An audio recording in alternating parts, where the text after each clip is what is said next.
So perfect.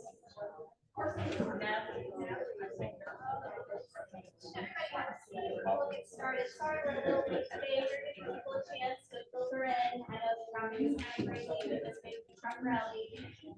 I do actually a little bit noisier than usual on the road here, as you've been hearing there are a lot of engines going by, a lot of birds, everybody. So sorry about that. You know, it's just the nature of being in an urban area. But we have an exciting presentation for you today. So the format today, we will do Gerald's first presentation. This is Gerald Geisler. We will take a little break and then we'll do a second presentation. And afterwards, we have a few announcements from different folks. And if you want to get on the announcements late, just let us know if you want to bring up a volunteer opportunity, an advanced training opportunity, or just tell a story about something you've done at the Master Naturalist so far. We would love that. But yeah, so we'll get started. And this is Gerald Geisler. He's actually our vice president for our Heartwood chapter. So we have a very special presenter today. And he may answer some questions for you guys afterwards about our chapter. If you have any, he's happy to do that. Yeah, you want to get started? Okay, thank you. Thank you. Well, thank you for having me. I've been wanting to get in and do presentations for this chapter for a while, even though I'm my second year with the chapter. I've got part of that up here. So let me.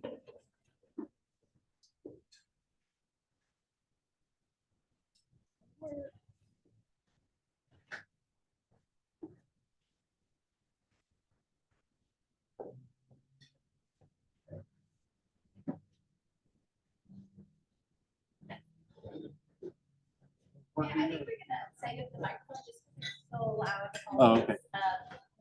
Engines going by. This. Is it the clicker's not working? Sorry, y'all are used to our tech problems.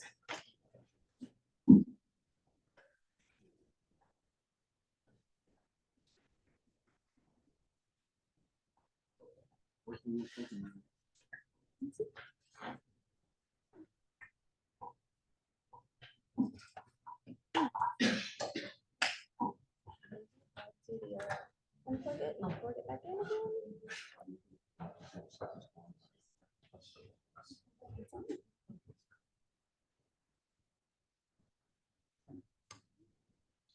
Virginia, is there like a magic trick to the clicker? We had it working earlier. Yeah, it's on. It's on. We have to stick the little thing in Yeah, put the thing the, in in the computer probably. Oh, in the computer itself. I had it up here. It worked earlier. We plugged Yeah, it in, it but- works. It worked. Tried it out. Where's the presentation? I have a blank screen of the first one. If you want to move to the second. Screen. Yeah, here, if you want to go and get started and we'll figure out the clicker.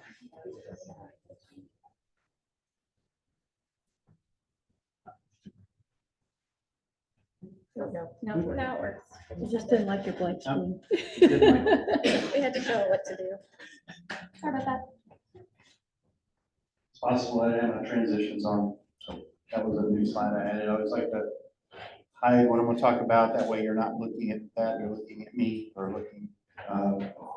So today, I was asked to talk about urban ecosystems. First of all, this is me. That's not me, that's my yeah, we adopted her, this is right after we got her haircut last week. We adopted her right before Christmas, our second dog, if you will. And I used to do this when I did presentations for a couple other chapters and other people, especially with some of these topics. Always put a picture of my dogs in there because I usually tell people a lot of the presentations I present on are either the dry stuff. I don't have fluffy, fun little animals that you'll see, you know, out when you're talking about birds or reptiles or mammals or whatever, flora and fauna kind of stuff. So I stick my dog's picture in there so at least you see some fluffy animal too. I am your vice president as of this year. I have been a master naturalist since 2007. So I know a little bit of what I'm talking about when it comes to master naturalists. I was in the Gulf Coast chapter previously until my wife and I moved into almost Magnolia. Why I call that almost Magnolia? Because I live about 300 feet north of Spring Creek, which makes it barely Montgomery County. So I live in almost Magnolia and barely Montgomery County, so just north of Tomball. But I enjoyed up here, a lot more wooded and things like that. And we're still in a subdivision. We wanted property, but as I'm going to show you some of the slides I'm going to show you for this presentation today, even if we move to the country, the city's going to catch us somewhere in that. So I am also a certified interpretive guide through the National Association for Interpretation. So I do presentations about interpretation from time to time. I also work still full-time, at least for another year and a half or so. Work for Harris County Precinct 3 as an outdoor educator. So I've been around the block a few times as far as nature goes. And one thing I'll tell you, I'm all self-taught pretty much. I don't have a background as a teacher. I don't have a background as a naturalist, whatever. Only honestly, since I've been in the Gulf Coast chapter since 2007, I would say that I'm somehow involved in nature and doing that kind of stuff. And I will almost say, we're talking about later on, I'll have, after this first little one, I have something about ethics and, telling people who you are and what you are and things like that and what you can and can't do. But I will say the current job that I have, I've been working for the county for like 6 years, almost 6.5 years now. I'm over 60, so I'll have to be with the county for 8 years to get my second pension because I did take retirement from the city of Houston, working in public works, doing water education. But what I was going to say was, I feel like being a master naturalist, sometimes it does help in your favor because I feel like that's what got me my job working precinct 3, or was precinct 4, now it's precinct 3. But again, the people that were hired after me, I was the first person my supervisor hired, and everybody else had educational backgrounds or they had been naturalists or doing something like what I do now most of their careers, or they were teachers or something. So I wasn't. Everything I know about nature and stuff is all self-taught, but I think in the last 17, 18 years, I've learned quite a bit. I've learned from people like you. I've learned from some of the people that we work with, and that, so it's got to be a really good ride for me so far. Okay, as far as urban ecosystems, what are we talking about? We're basically then talking about the ecological system that exists within a city or an area of development. When you start getting into, like I said before, I was in the Gulf Coast chapter, which basically is a kind of a misnomer. It's an old name for when they originally were formed back in the late 90s.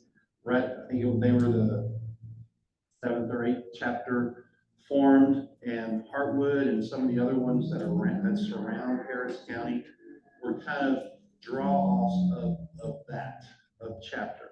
A lot of people say, hey, I want to start my own chapter, but I want to be in this county or that county and so forth.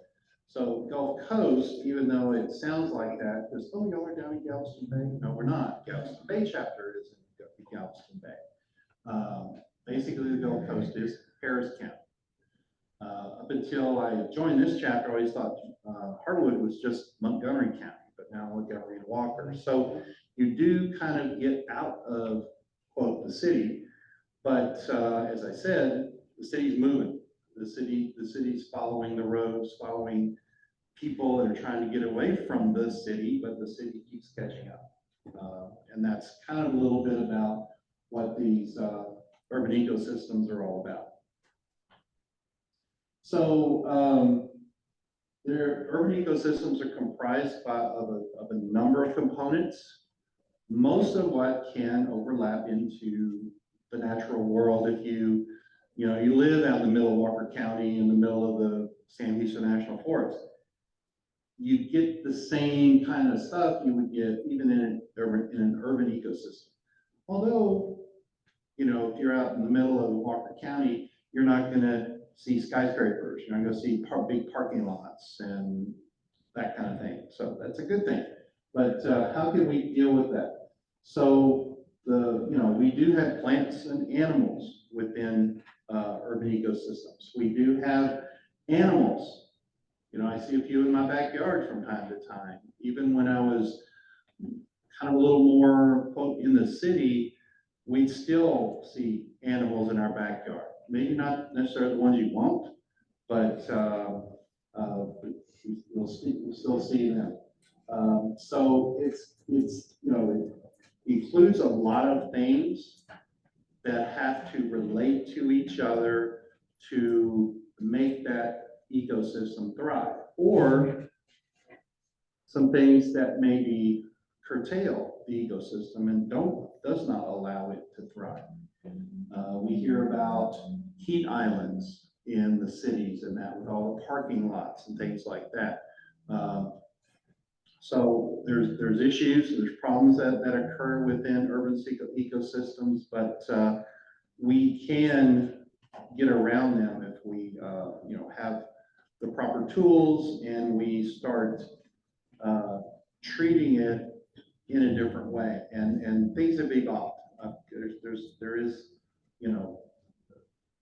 There is a horizon coming. There's things changing. So people are adapting to it a little bit better and actually doing better things. So some of you might recognize this picture. This is roughly the Woodlands. I-45 is over there. I did leave when I used, this is Google Earth. If you've never used Google Earth, it's a fantastic program. It's not like, it's linked to a website, but you can download it to your computer, and then you can, if you're searching for, people that have ranch land or farmland or something, and you want to see what that area looked like way back when, you can go to this. It's, since after roughly World War II and I think the Vietnam War, the government released satellites to where you can see these things now. You can just get on there. Now, unfortunately, the pictures are going to be not immediate. You're not going to see exactly what the satellites see right now. These may have been taken last year, a couple months ago, several years ago. And this first picture is roughly around 1985.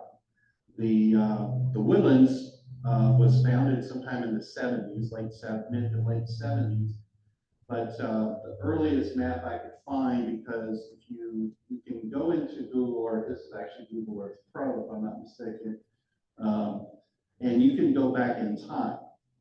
And you can look at some maps in some parts of the world, if you will.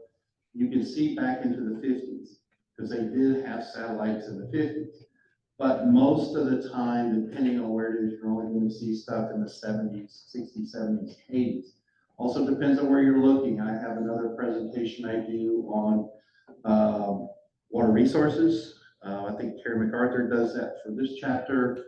I've done it for the Gulf Coast chapter and for the Lower Trinity River Basin chapter. And I have some slides off of that one that shows changes in water and various things, especially in the Baytown area with the subsidence.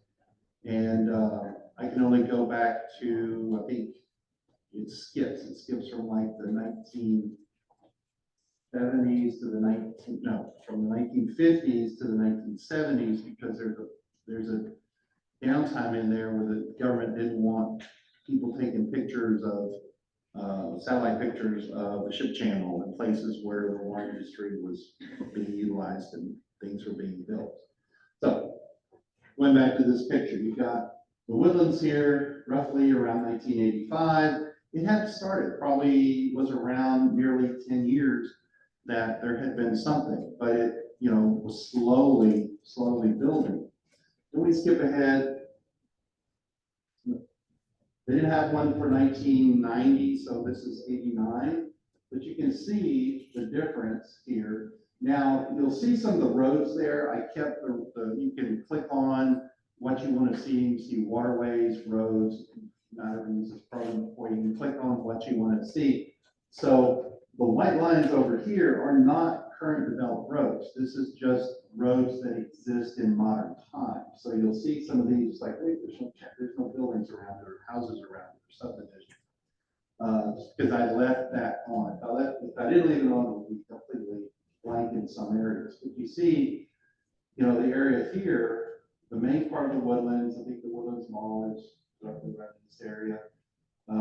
So we've got 1989, 1995, we've expanded a little bit more toward the north up in here, a little bit more down in here. 2005, that 10-year period from 95 to 2005, you can see what has happened there. So it's almost like the woodlands is almost completely grown out, even though when you drive, if I've got friends that live in the woodlands and they would venture to argue with me and say, no, they're building a new subdivision across the street from me. All the snakes and the mice and the rats and everything and the possums are coming into my house or my yard because they're chasing them away from this natural area that they're now putting in houses and commercial areas and so forth. So 2005, 2010, 2015, 2023. We've grown a little bit since then. And I will have to say that this is growing more and more. I think this is Spring Creek right here. Yeah, this is Spring Creek. So I live right here. Yeah, my house is right there. My neighborhood wasn't there very long ago. The other place I lived off of 249 in the Cypresswood, 249 Cypresswood in that area. During Hurricane Harvey, we got 16 inches of water in our house. We redid it. I got almost a brand new house, brand new kitchen and everything, like $4,000 because luckily we had flood insurance and insurance carried everything. So if you live in Harris County, get flood insurance. We thought we had it. When the tax day floods came, luckily we missed it by about 6 inches of getting water in our house.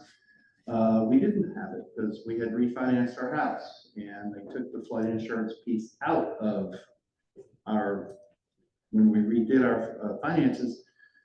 And we're like, wait, we're supposed to have it. What happened? So we got on the line like the day after the tax day floods and said, we need this insurance. And if you know anything about insurance, there's a waiting period. So, and you can almost say urban ecosystems insurance is a big deal because you've got other things that happen around you. So,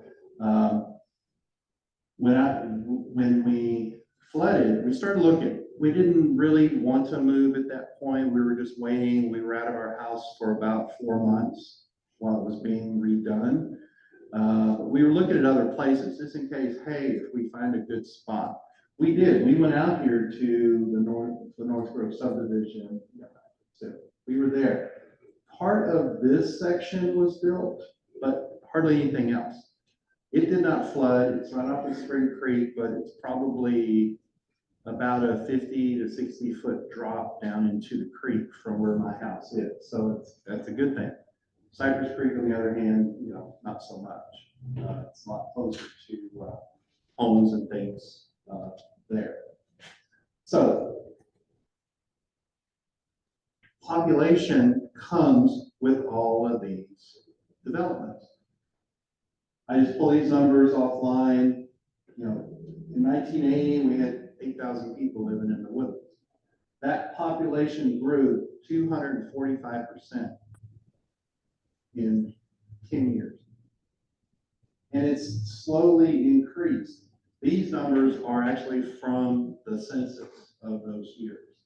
So up to 2020, you know, only 22% increase, but that's still fairly significant because people are moving in, putting in apartment complexes in places that there weren't before. The Woodlands was put in, if anybody's been around this part of Texas since the 80s, 70s, and 80s, or at least your parents were maybe, you know, the history of it a little bit. You know, it was a developed area. They wanted to keep most of the stuff natural. They kept all the trees. That's why they call it the woodlands and not the parking lot lands or something. So some of that's going away. They put new roads through, they're putting other stuff through, and they're slowly getting rid of some of that stuff. They're still keeping it. So it's still, they still claim to have X number amount of wooded areas and so forth. But this is just to show, but luckily there are 100, oops, that was a mess.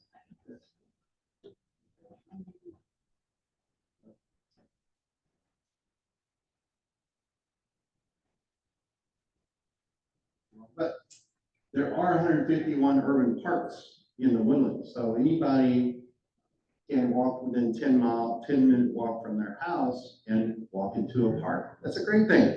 We have a lot of our chapter projects and things and volunteer opportunities and that occur in some of those parks in the woodlands and stuff like that, which is a good thing. But are parks natural? There's some people, if you read things online, read books and so forth, there's discussions about whether or not an urban park is still considered natural.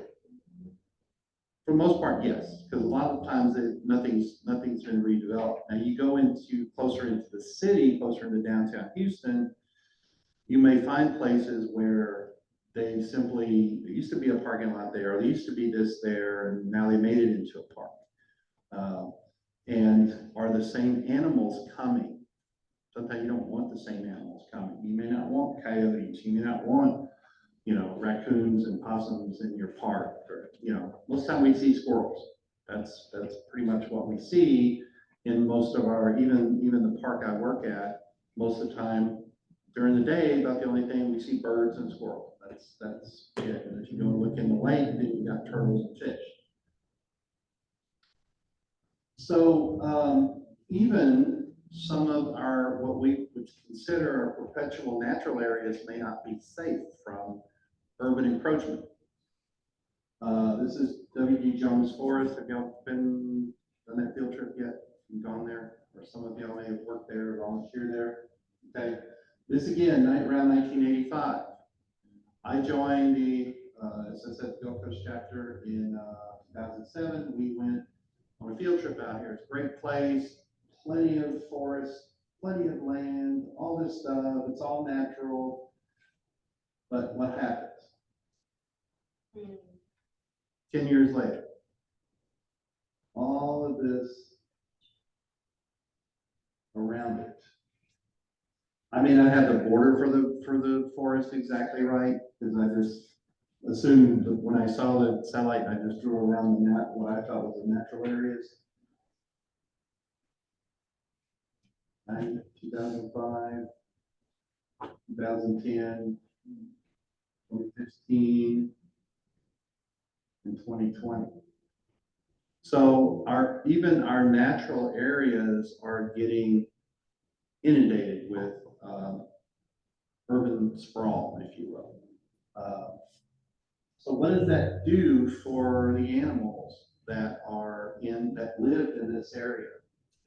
Luckily, I mean, the forest has been saved and set aside because of the red cockaded woodpecker and potentially some other species. But you know, there's deer in this forest, there's raccoons, there's probably coyotes, there's all kinds of stuff. And even, I remember the big thing that was talked about since I've known about it, since I went through the original Master Naturalist training, was 1488. The road's been widened at least once since then. And they actually put, I think they put crawlways or culverts or something to keep the animals off the road, because that was the big thing, because literally the road divided parts of the forest. So they thought, oh, these animals are gonna walk across. When it was a 2-lane road, no big deal. Animal run across, no problem. Now it's a 4+ lane road. It's a little more, and if any of you have driven down there, like I did this morning, it can be hazardous for not only people, but for animals. And luckily, you know, there are lots of trails and picnic areas and things like that that people can go wander through the forest and still enjoy the natural world, and they're only 2 minutes away from their house. So that's the plus side of urban ecosystems, urban sprawl. So, so as far as just living with these animals and animal communities, we do have a number of what one of the books I referenced, medium-sized generalists when it comes to wildlife. Raccoons, coyotes, possums, skunks, foxes, etc. And any other animals that's capable of living within those environmental conditions that can adapt to living around people or with people, more or less. Deer, where space allows.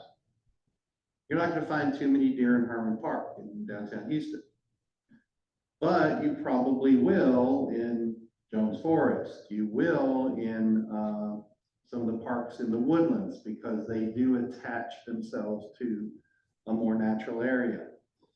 Our subdivision, again, there were the very first night I lived there, taking the trash out because the new trash was the next day, and I walk out and push my trash cans to the curb. I turn around to go walk back into my house, and I heard this noise that I hadn't heard before. I was like, what is that noise? It sounded like a bunch of horses running down the road.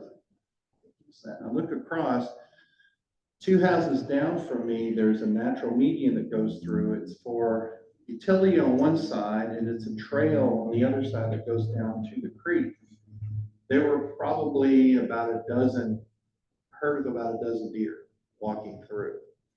Last week, I was taking my pulling my trash can in the morning, and saw 2 more deer run across the road next to my neighbor's house. And when I talked to my neighbor, that's one of their enjoyments. They're sitting in their living room, and all of a sudden they hear noise, and they look down, and there's 4 or 5 deer walking down. So that's a good thing.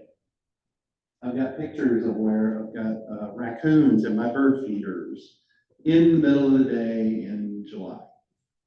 I will never teach anybody again that raccoons are only nocturnal, because I know better. First, I thought we had a lot of rain last summer, or a little bit of rain last summer. In one week, it flooded pretty good around Cypress Creek, or Spring Creek, and I thought the raccoon just couldn't find food, so it came into my yard because that was the next closest thing. And I found out 3, 4, 5 days later, it kept coming back. So I'm like, no, it just found me, and now it's here. Then when the raccoon went away, that's when the possum came. Now I don't have a bunch, thank goodness. I don't have 3 or 4. I think neighborhood dogs and stuff kind of keep those things at bay. But I do have some animals, some wildlife, especially birds, that come into my backyard. Luckily, we don't have the rats and mice. When we lived in the other area, the other subdivision down off of Cypresswood, it backed up to a natural retention pond, and different times a year, I would hear noises on the patio. I'd go out and have a bird feeder hanging just next to the house, and I'd go out and take a picture, and there's a field mouse up in the thing. Well, luckily, right now, I don't seem to have any field mouse around. Now, I don't know that because my bird feeder can has not been chewed in like it was the previous house, but anyway. So, but we do have a lot of other stuff that happens when we start developing urban ecosystems. We get rodents. Earthworms are actually introduced into those ecosystems. Insect pests. A lot of those things have been introduced only because they seem to follow wherever humans decide to live. Okay. Some of those wildlife have problems. Some of them adapt, some of them have issues. Usually the animals that are in those areas are dominated by those that can adapt to living around humans. Coyotes, for example, they seem to readily adapt to living around humans throughout history. I'm actually reading a book right now, and I can't recall the name of it, but I'm not a real good reader, so I'm about halfway through it, or a third of the way through it maybe. And it's a book about coyotes, and it goes into, it's got like every other chapter. One talks about the spiritual side, the Native Americans, how they felt about coyotes and how they felt it was a spiritual animal that was following them around through life. And, you know, then you get into some of the weird Native American stuff where supernatural type stuff where, you know, coyotes were shapeshifters and all this other kind of stuff and their, you know, beliefs and so forth. But every other chapter, the other chapter talks about how coyotes have adapted to life with humans throughout history, whether humans were living in, you know, thatched huts and villages, whether they were in towns and rural areas, whether they came into the cities. Coyotes came with them. So if you see a coyote in your neighborhood or around or hear about them, it's not like they're being brought in or something's bringing them in. Well, something is bringing them. We're bringing them in because we're the only species that makes our own trash, basically, or our own waste, or one of the few that we usually have a place to dump it and stuff. Well, the coyote's going to follow that because they like trash. They like the mice and the rats that come with it because then they have the possums and the raccoons that like the trash that the coyotes like. So it's just an ongoing thing. Birds, I read recently where birds that live in urban areas actually have higher pitches and have to have a higher volume than those that live in non-urban areas.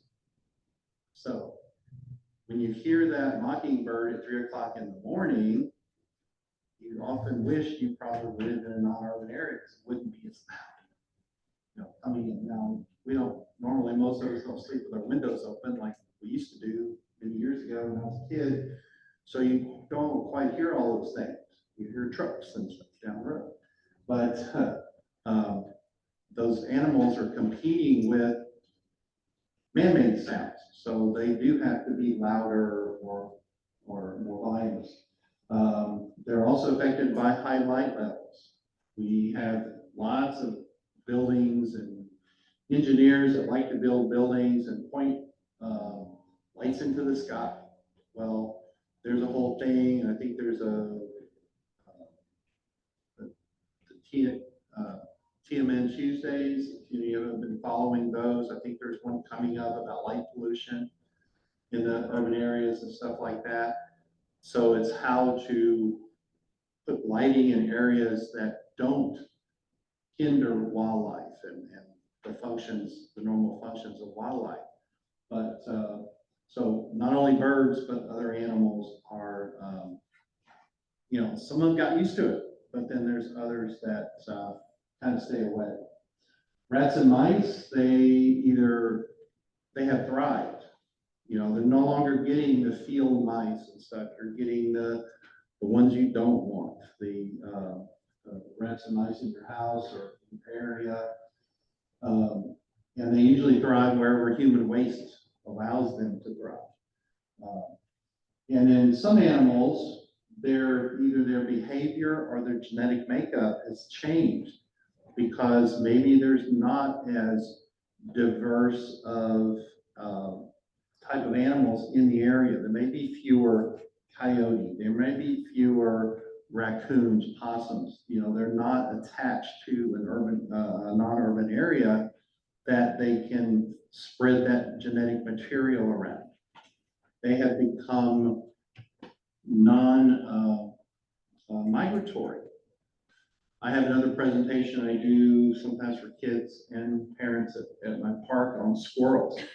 I think I referenced it on a couple slides, a couple statements, but squirrels used to be, I think in the early 1800s, whether it was in the US or in England, squirrels were like one of the #1 household pets.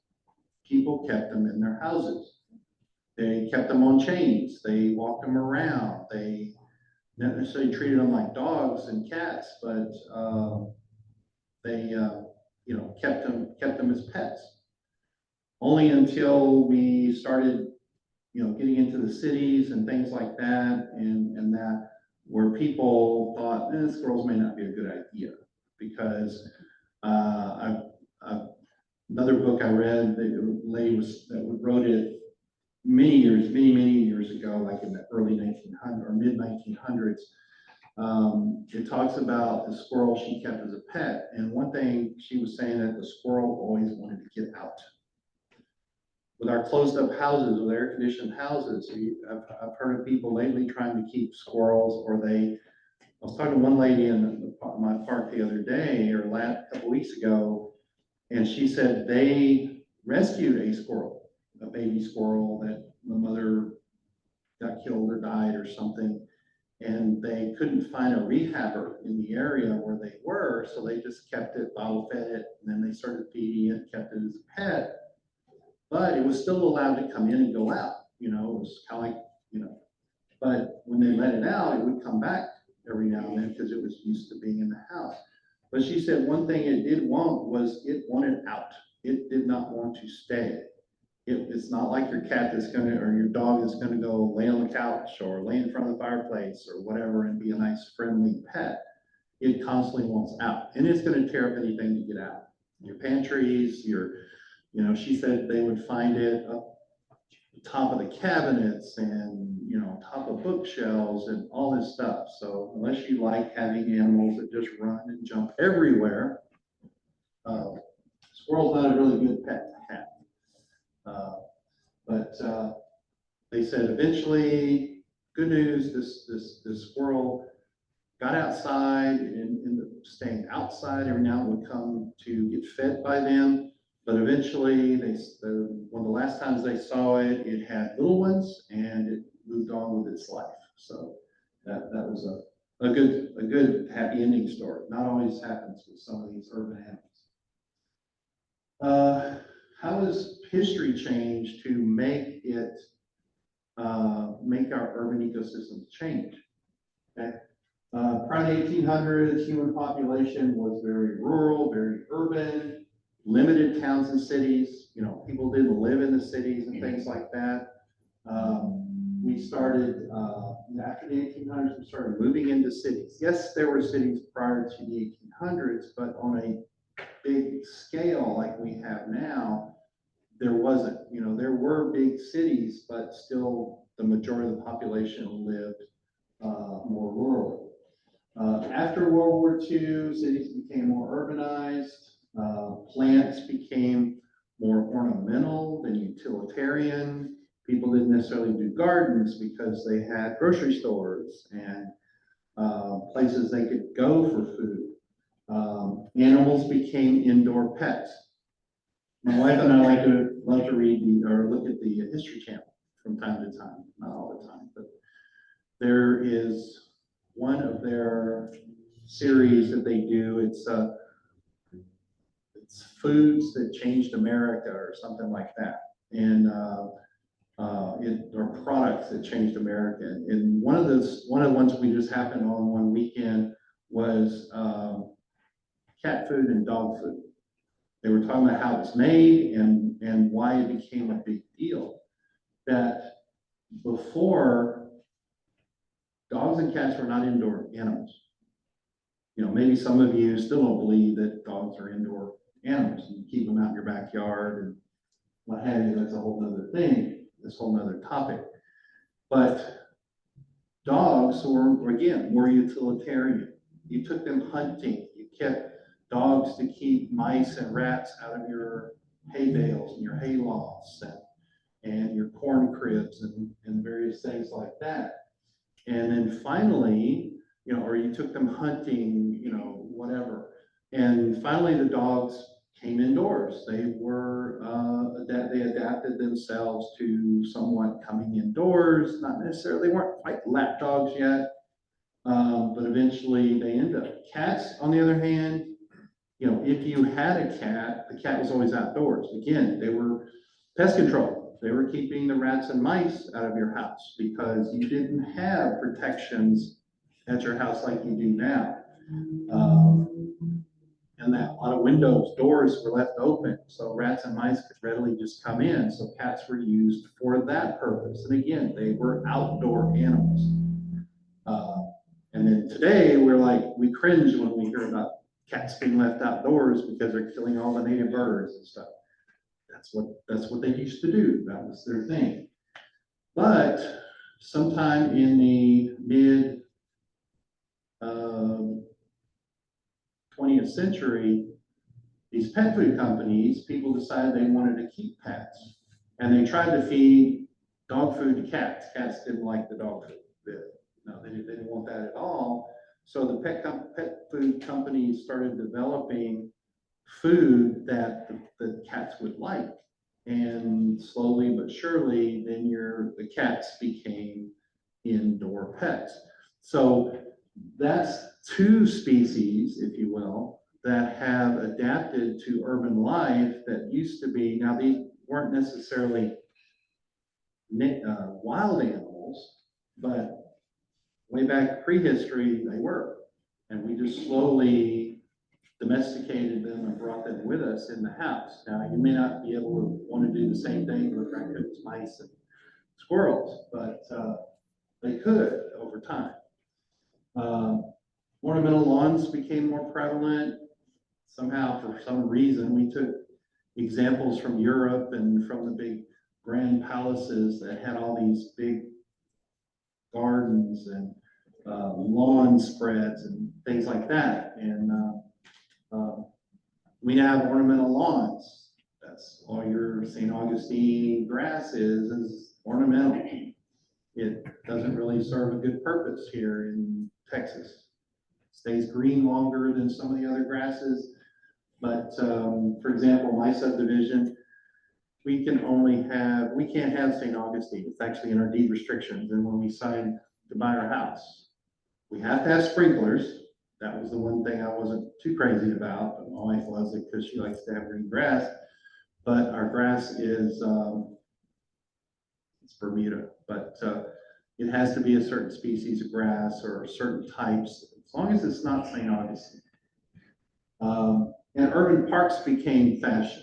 That's where people spent their time. They didn't want to, but then you got to go back to settings like New York, Philadelphia, where they're the big cities, where everybody lived in these big apartment buildings or projects and stuff. And living in those wasn't the greatest. So, hey, our escape was to go to the park. And that's where people did. They got their escape by going to the parks and so forth. There's an interesting story about those urban parks and squirrels. Again, during that squirrel program that I do, the research I've done, squirrels used to be migratory animals, believe it or not. They would migrate from place to place. When we started putting them in parks, humans introduced them into parks. Places like some places over in England, some places in the US, New York and some of those larger cities, they introduced squirrels into the parks. And what they did it for was a very interesting thing. Instead of humans being here and animals having to adapt to us and learn from us, we learned from them. Because the reason why a lot of these cities, these people that ran the cities introduced squirrels, because if you're in the park and you see a squirrel, and the squirrel gets used to you and it hops up on the bench or the table or whatever next to you, not being a master naturalist or not being a naturalist, what are you going to do? Feed it. You're going to feed that animal. Okay? So people got used to, taking their stale bread or corn or whatever they had and started feeding these animals in the park. And what do you think that taught us? What do you think it taught humans that wasn't in play prior to that? Charity. People became charitable. If you give food to an animal, a wild animal, maybe now you're more likely to give it to your fellow human. There were homeless people that lived back then. There were others. And the quote from the book, or the way it reads, it says that squirrels were introduced in parks to teach young men charity. So that if you're... What can we introduce now so that we can teach young people to be patriotic? That's $1 million question. I don't know, because there's some, I don't want to get on that soapbox, but there's so, each of us have our own feelings about that, whether it's, loyalty to the country, loyalty to another country, loyalty to just whatever. That's how you become patriotic. It's like, it won't go that far, but it seems like we have a disaster or an issue or problem that happens, that everybody gets on a bandwagon and, waving flags and doing stuff, and then, for a few months, and then it dies off. So, you got to pick up on some of those things that happen, unfortunately happen, that maybe we can do that. But anyway, so there's another book I have to do research. I do a lot of programs, a lot of presentations. I have another one that is about animal-human relations, mostly how you deal with animals in your backyard. You see a snake, what do you do? You're not a master naturalist. You see a snake, what do? Probably kill it, right? You see possums, you see raccoons. I've talked about all these animals that come in my yard. Luckily, I don't have snakes. I haven't seen any lately. I do remember walking in my house one time, or in my yard one time, and we didn't have a house for some reason. I can't remember. I think it was during the summer.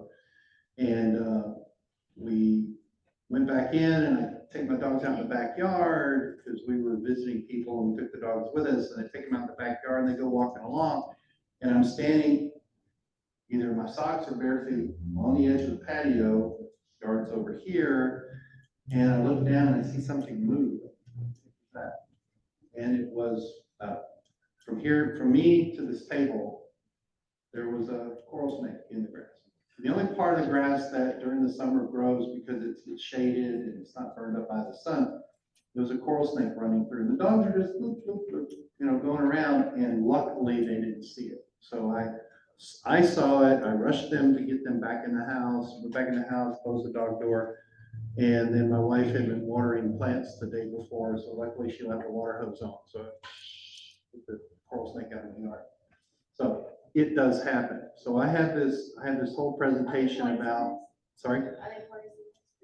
Coral snakes, yes. It's one of the 3 or 4 snakes that we have, depending on which region you're in down here, that are venomous, yes.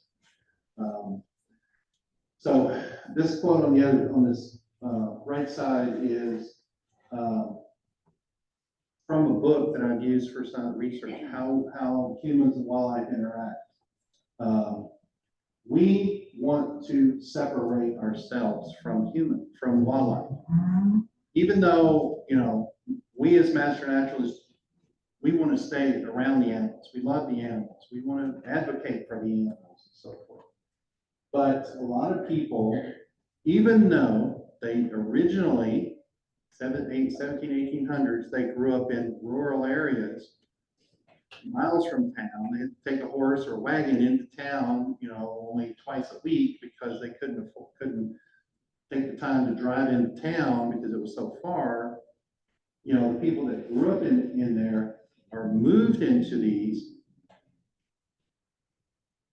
You look in almost all subdivisions in Texas.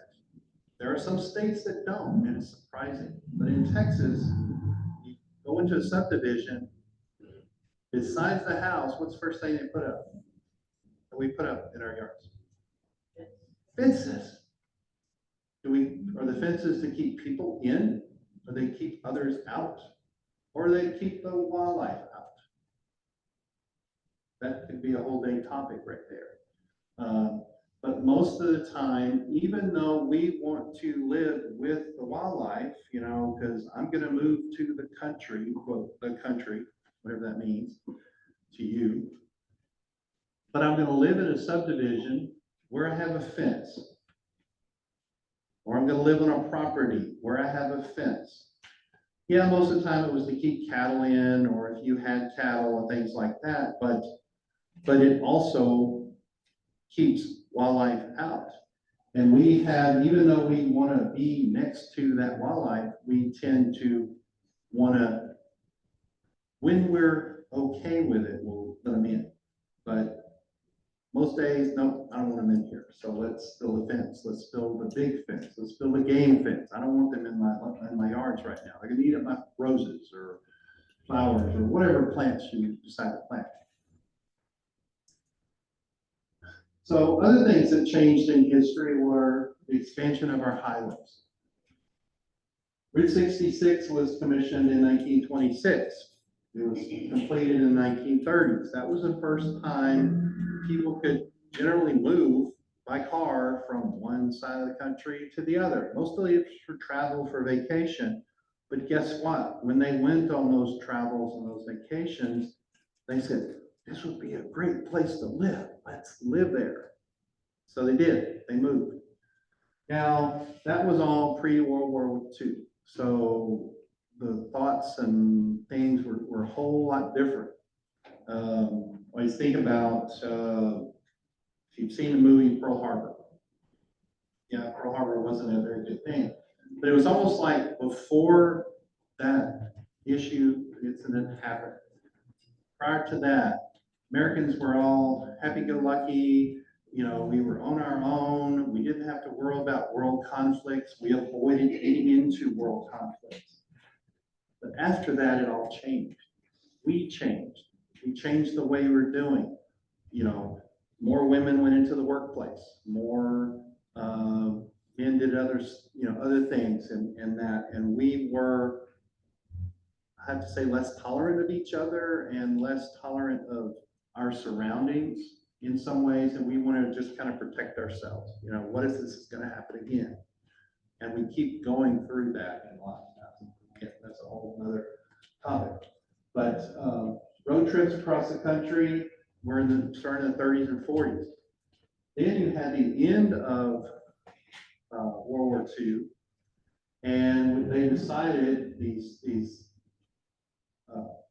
President Eisenhower saw what he liked over in Europe with the Autobahn that the Germans had built and some of the other countries had built across Europe that would made it easy to move machinery and arms across the country on these huge highways. They had a similar situation there was another country, I can't remember which one, but they had the expansive highways and stuff. So guess what? We're going to come up with our own system here in the United States. So in 1956, they developed the Highway Act, which in play put in the interstate highway system. I-10, I-20, I-45, I-75, I-35. All of those and they crisscross. And that's another thing. It's real interesting to read about that, but they're continuing to be developed. They're changing. They changed, what is it? US 59, they changed it into Interstate 69. And that's only been since I've been an adult that's actually happened. They talked about it for years. And there were some of these roads, even in Harris County, Walker County and stuff, a lot of the roads that are getting put in place, they've been thought about for decades. They were already there. It's like, why are they putting this road here? Well, they decided to put this road in 20 years ago. They just finally getting around to doing it. The system, it was part of an urban renewal program, and but at the same time, many well-established neighborhoods were destroyed in dense urban areas to put in these freeways. How many times do you see the news, read the paper about the city of Houston? They want to develop I-45 just south or north of downtown Houston. And they've been fighting with that, with TxDOT, with the city of Houston, with the neighborhoods for, I know, 10 years at least, if not more. Because people don't want it, because they don't want to lose whatever they're going to lose by expanding. I-10 going through downtown, leading out to Katy and beyond, used to be, what, 4 lanes, 3 lanes? It's now 16 lanes or something crazy. You've got 5 or 6 on each side of the freeway. You've got 4 on the service roads, and you got some other one somewhere else. During the time of the initial building of these highways, over 1 million people were displaced in 2 decades. So what did those people do? They move out. They increase the sprawl. Highways there, let's move out that far. I have my brother and his family, they live up in the Austin area. And the north side toward Georgetown, Round Rock, those Leander, those places. But every time I've gone up there in the last 20 years, as they build the highways out, then the subdivisions come out.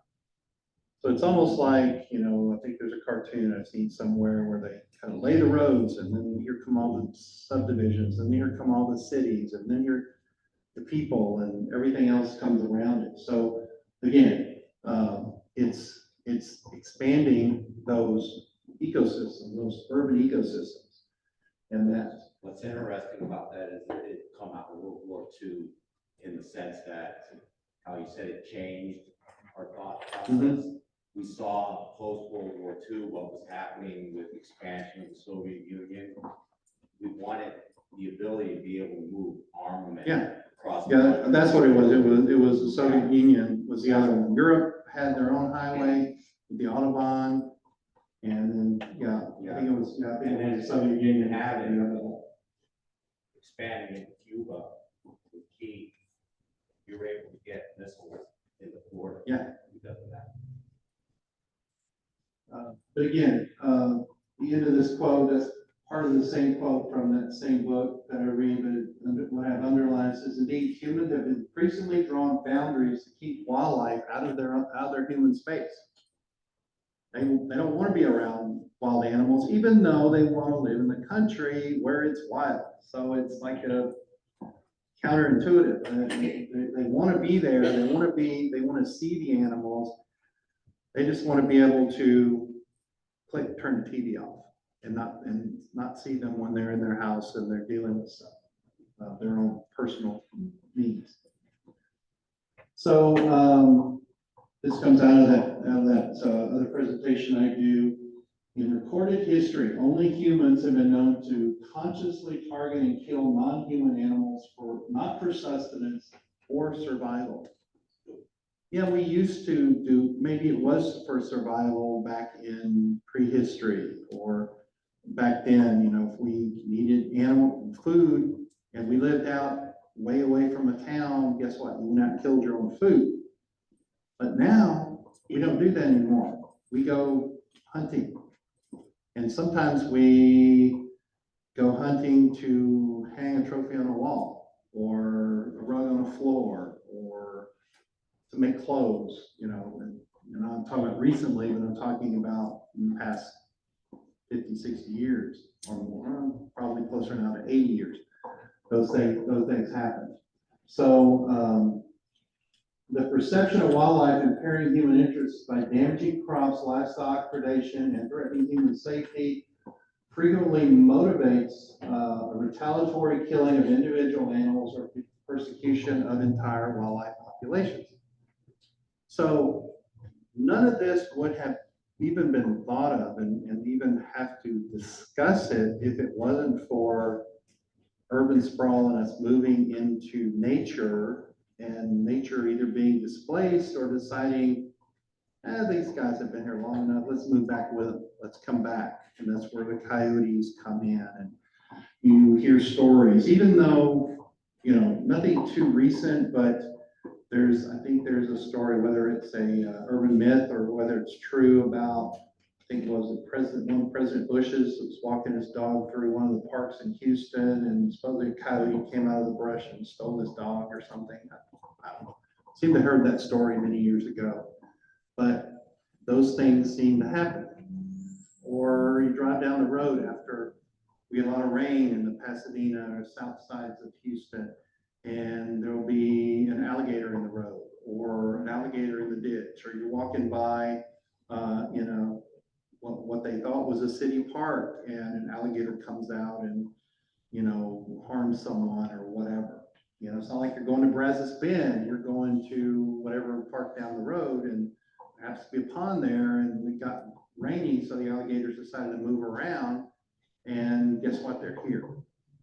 We didn't know they were here. Well, they're all up and down Cypress Creek, Spring Creek, all the creeks that run through the Houston area, Harris County, Montgomery County areas. We were talking about that one time. We used to see an alligator around our park down in Cypress Creek, and people get a kick out of just seeing it. You know, they're 50 yards more away, which is a good thing. You know, are there lots of alligators in there? Well, I read a report one time that either the game wardens or somebody had done a survey of, I think it was Cypress Creek.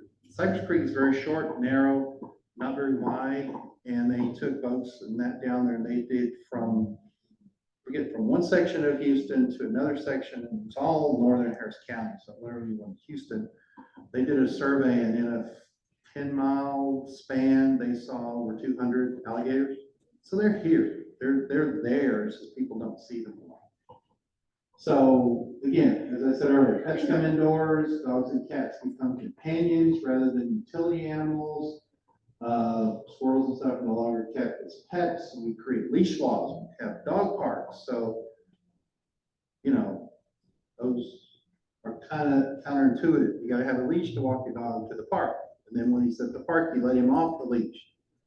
And then when you leave the park, you have to put the dog back on the leash. Well, it's kind of confusing for the dog, right? When you think, like, why can't I just stay off the leash all the time? And unfortunately, there are people in our own subdivisions and around Harris County and Montgomery County that think, I can leave my dog off the leash all the time. And you hear about people getting attacked by the pit bulls and the other ones. Now,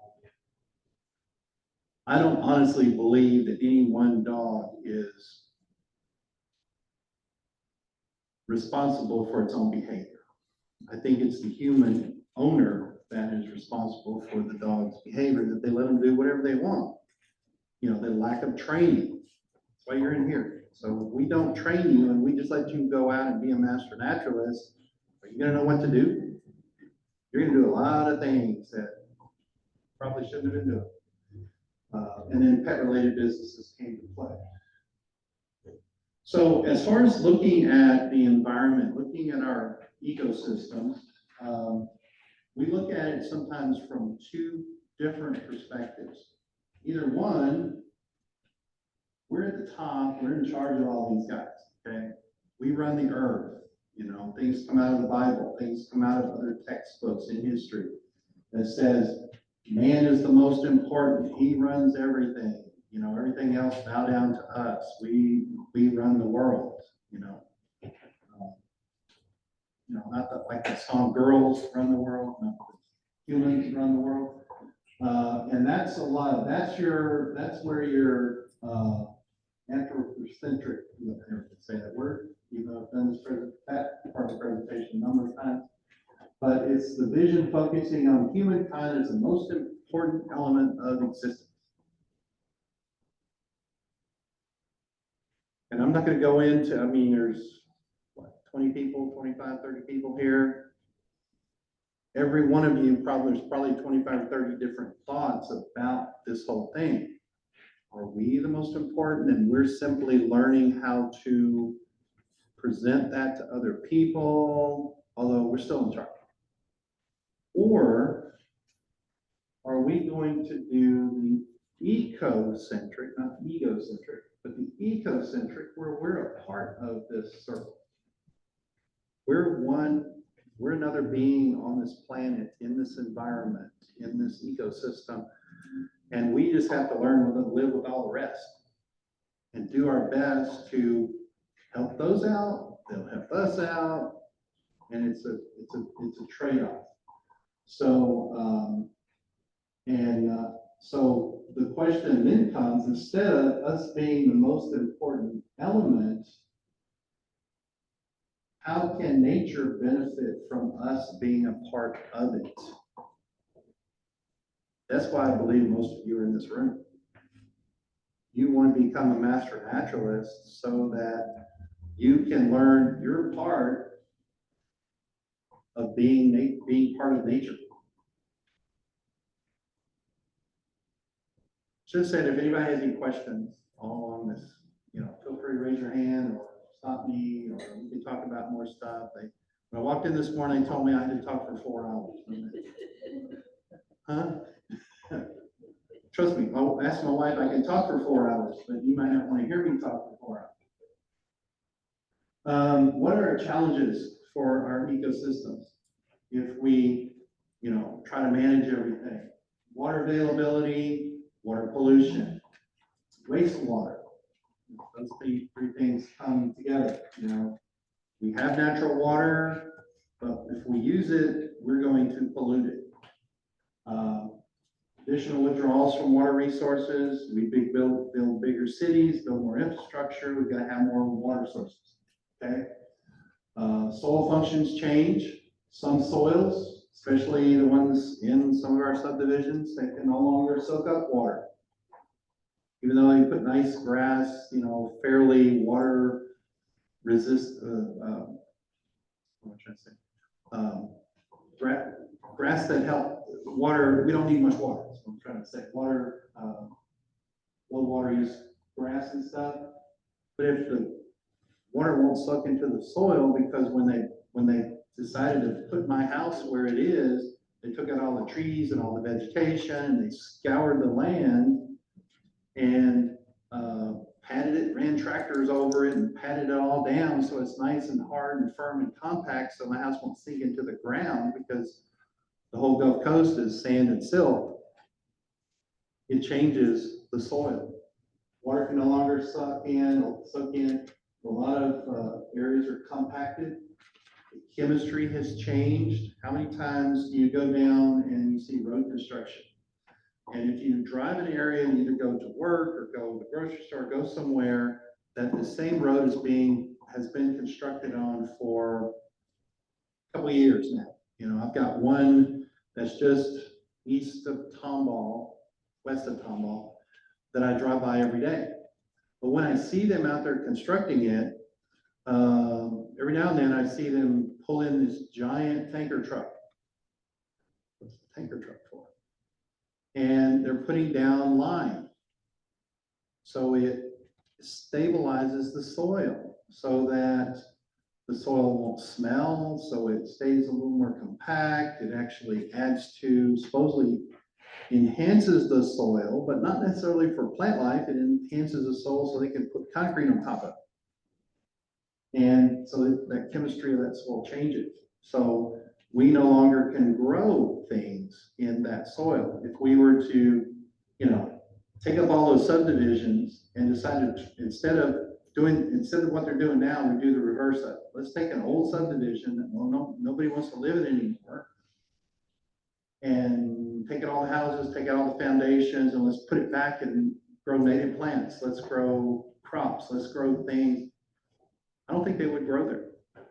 Because the chemistry of those soils have changed so much over time, people have changed them, that unless they amended the soil, I think those things would, we wouldn't have the, we would not, it would not return itself to the natural world. That's why when some of our chapters in the Master Naturalist program are doing plant restorations and remnant prairie preserving and things like that. There's another group, I don't think you're involved in, the Coastal Prairie Association.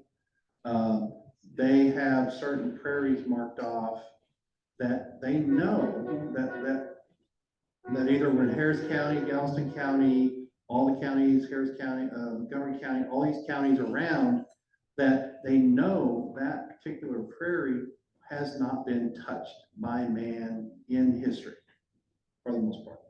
Some of them may have shortly been used for crops or something else, but it was restored to become a prairie. Those areas are very, very small.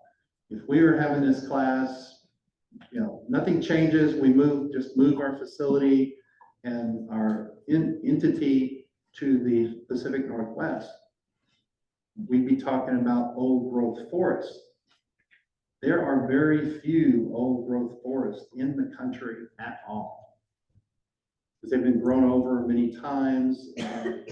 Those are the best trees, let's take all those out, and there are no, when I say old growth, that means those were forests from prehistoric times, and they're still forests today. Very few exist anymore in the country, much less the world. Plant life, we have limited urban plants. We either put invasive plants or introduce plants, and we introduce usually invasive plant. Chinese tallow is probably the biggest one that is in this area. The plants are either not adapted to the area, should have put one more up here that says, or they take over the area and knock out all the native stuff. Chinese tallow being one of those.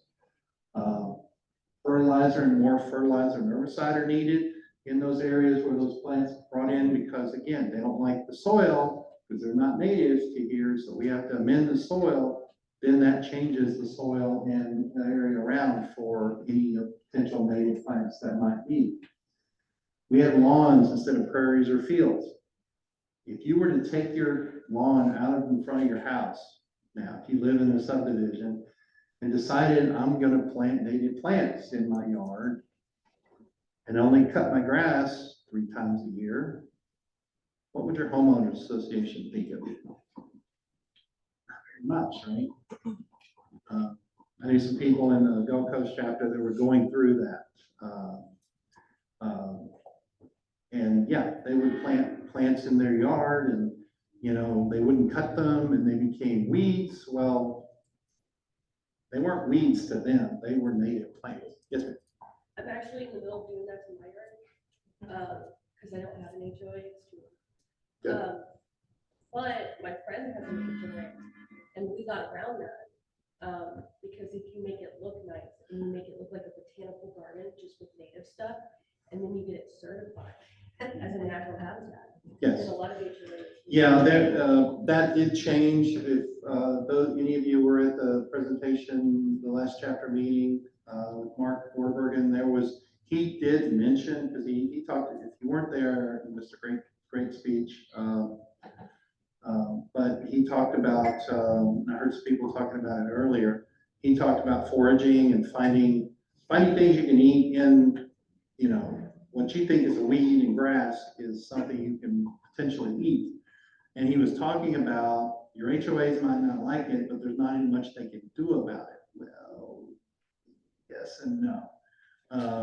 Again, if you make it look nice, you make it look like a garden, and you do trim back the dead growth after it's seeded out, so you've got new seeds for the next season, then the HOA might not be too upset with you. But if you completely take away, because I think even in our subdivision where we have to have water-wise, that's the word I couldn't think of earlier, water-wise grass I cannot take out all of my grass. I think I have to have a certain percentage of lawn that, to make it to where I'm still doing stuff. I could not, part of me was, because my wife's like, well, this house, we're gonna cut our own grass. Okay, I'm not 45 anymore, I'm not 35 anymore, and I told her, I said, if I buy you the lawnmower, will you cut the grass, I'll do the weeding. I do like that. That's kind of the neat thing. I like to go around the bushes and stuff, or the sidewalk. And she said, sure. Okay, we did that for a while. We went and bought, now we were environmentally conscious. I have a Ryobi electric lawnmower. Just plug a battery into it and it goes off and it'll run for half hour or more. And we can get all the grass cut, because our yard's not even as big as this space of tables right here. So we don't have a lot of grass to cut. That lasted for 6 months, maybe 4, 5, 6 months. Now we have a service that I pay once a week, twice a week, every other week, I said, bi-weekly, to come out and cut my grass, and even now when there's nothing there but dead straw, and they get a garbage bag full of all the dead stuff that came off of the grass right now that hasn't come back because it's not spring yet. Yeah, I pay them to cut dead grass. And there's reduction of the tree canopies in most of our subdivisions because we take out all the trees, unless you live in the woodlands, and then the old part of the woodlands, what was established woodlands, not so bad. But as they move further out on the boundaries, not so much. Used to, when we first moved out here, we have friends that live in the woodlands, and every time I drive up and down Woodlands Parkway, it's like, where am I? Because I can't see, there's a tree, there's a tree, there's a tree, there's a tree. I can't find what road I'm supposed to turn on, because I'm used to seeing, there's Chevron, there's Exxon, there's McDonald's, I know to turn on those roads because I can't see those in the woodlands. Now I'm used to it. I've been, 2 years, 3 years out, living out in this area. A lot easier to find, but before I couldn't find those. But if you drive into some of the newer parts toward our area, a little more west, just west of the woodlands, there's no trees. They've taken most of them out. I keep a good number of the established ones, but all little shrub trees and things, they pretty much take away. So, again, I go back just to Harris County because I have this slide and it makes a lot of sense. Again, I do a program on water resources and I talk about wetlands, not wetlands, watersheds. This is a map from Harris County Flood Control of what the natural floodplains look like in Houston. Okay?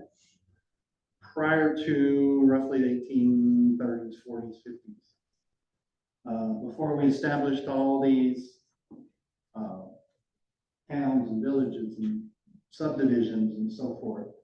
So we had the area around, downtown Houston, and the blue is where it would flood. There was no Lake Houston. There was only 2 rivers that ran together. Barker Cypress area. Okay. So when we got floods, we got heavy rains through Harris County. Generally the water in Texas as a whole runs west to east and runs down to the coast, right? Same thing happens in Harris County. All these watersheds, water would form up here on the Brazos River and these other rivers that run through and start running down Buffalo Bayou and right through downtown Houston. 1935, I've seen pictures where they had a major flood in downtown Houston where it flooded nearest the bayou, it flooded up to the 5th or 6th floor of these high-rise, what were high-rise buildings at the time, and the buildings were 10, 20 stories. Now they're 75 and 80 stories. But So they decided to put the Barker Cypress Dam here and keep that off. But then they made the mistake and let people, and before Harvey, let people live back here. And as you see from this map, I mean, it's not a true rendition, or it's a rendition, but it's not what had actually happened there. But you see where all this flooded. So I said I had 16 inches of water in my house, and I lived up in this area. That's Green Creek, Cypress Creek, yeah, right here. I lived right up in this area, and 16 inches of water in my house. I know some people that live in Barker Cypress area that had 6 feet of water in their house after Hurricane Harvey. So we had a nice big muddy marsh that Houston got established in 1830s or more before. 200 years later, we decided to put all these drainage ditches in, drainage ways, and what have you. And again, I use Harris County as an example, but it's not unlike things that are happening in every other urban county in the state. We put in floodways. We put in roads that control the water so that we only have flooding in certain areas. And Lake Houston's been impounded. We have bayous or the river down here, the Sensitive River that continues down to the bay. You have the dams for Barker Cypress on both sides, and then you let people move back here, but then that water still, happens to get in their houses. When we do, so we had over 2,500 miles of managed waterways. That's anything from something that's 6 feet wide and a few hundred yards long to big, long drainage ditches. They move, they retrace some of the bayous, some of the creeks and so forth to create drainage ways. Maybe they didn't do it exactly the way they should have in the very beginning, but they're changing, which I'll talk about here in a second. But these are the Harris County watersheds as things flow. Most of these, the boundaries of these watersheds. Now, you know anything about Harris County, we're flat. Harris County's flat. This whole area is, for the most part, flat. It's flatter from here. If you draw a line from here to here, it's only about a 20 or 30 foot difference in elevation. If you draw a line from here toward Tomball all the way down to Galveston Bay, there's more of like 150 foot change in elevation, depending on how you, because we do get in the hills when you move out into this area. I think I read the woodlands, I think there's, the elevation is between 120 and 150 feet in certain parts of the woodlands. That's above sea level. That's why most of our stuff is measured. Some of the boundaries for some of these watersheds are man-made. Most are natural because there is subtle differences in the elevation. But if you go down here with the I-10, there's pretty much these watersheds, the bottoms or tops of these watersheds have a straight line in them because there's a levee that is put up here to keep Maddox Reservoir from flooding I-10, even though when things like Hurricane Harvey, it happens anyway.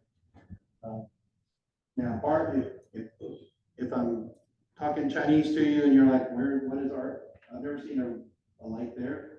There's not a lake. It is, they call it a reservoir only because it's designed to hold water, but for most part it does not.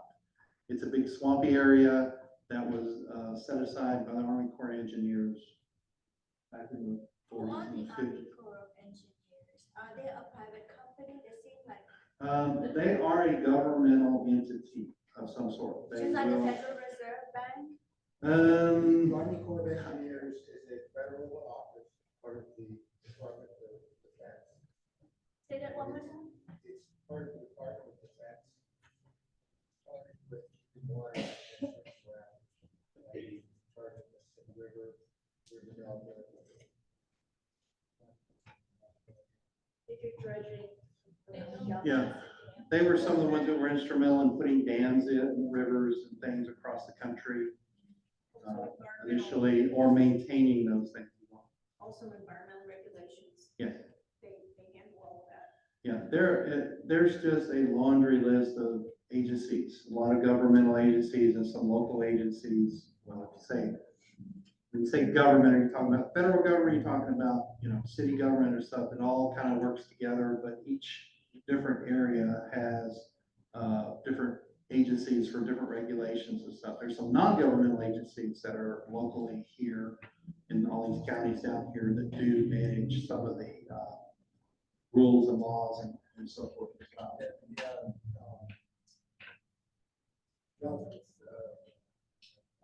You don't have to speak louder, I can't hear you. Okay. Just a second. U.S. Geological Survey is in charge of looking where drains go, how much happens,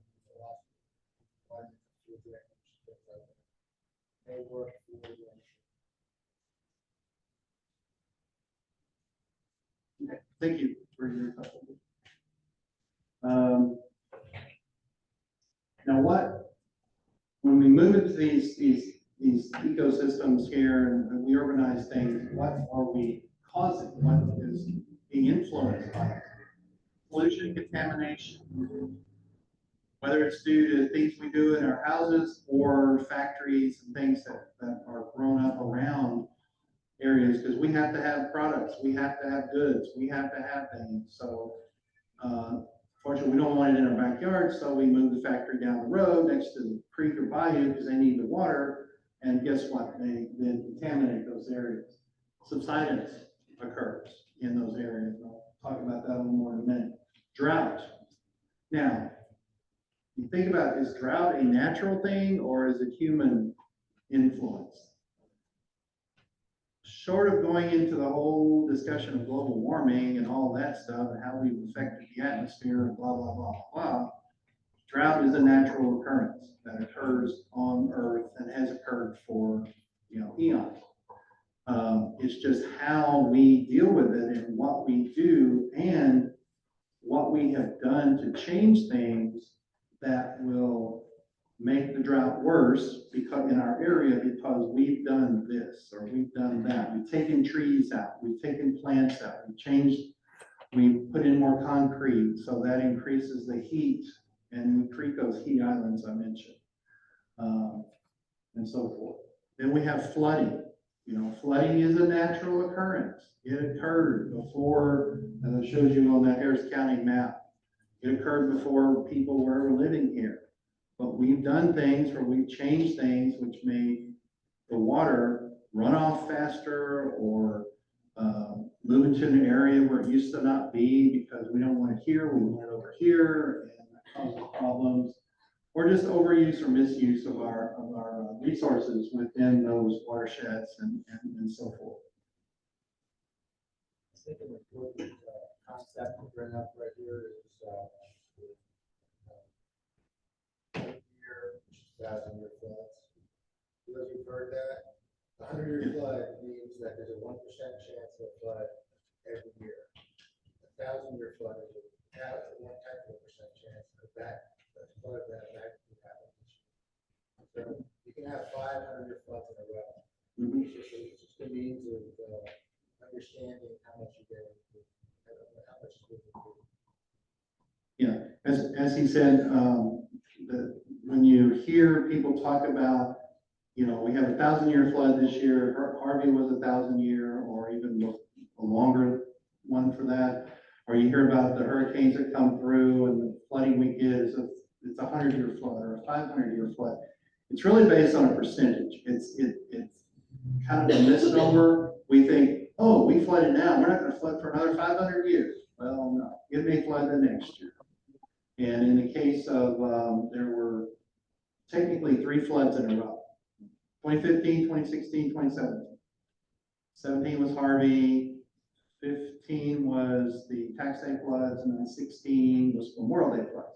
So we had 3 floods in a row, which could in some ways be construed as One was a 500-year, one was a 100-year, one was a 1,000-year flood with Harvey.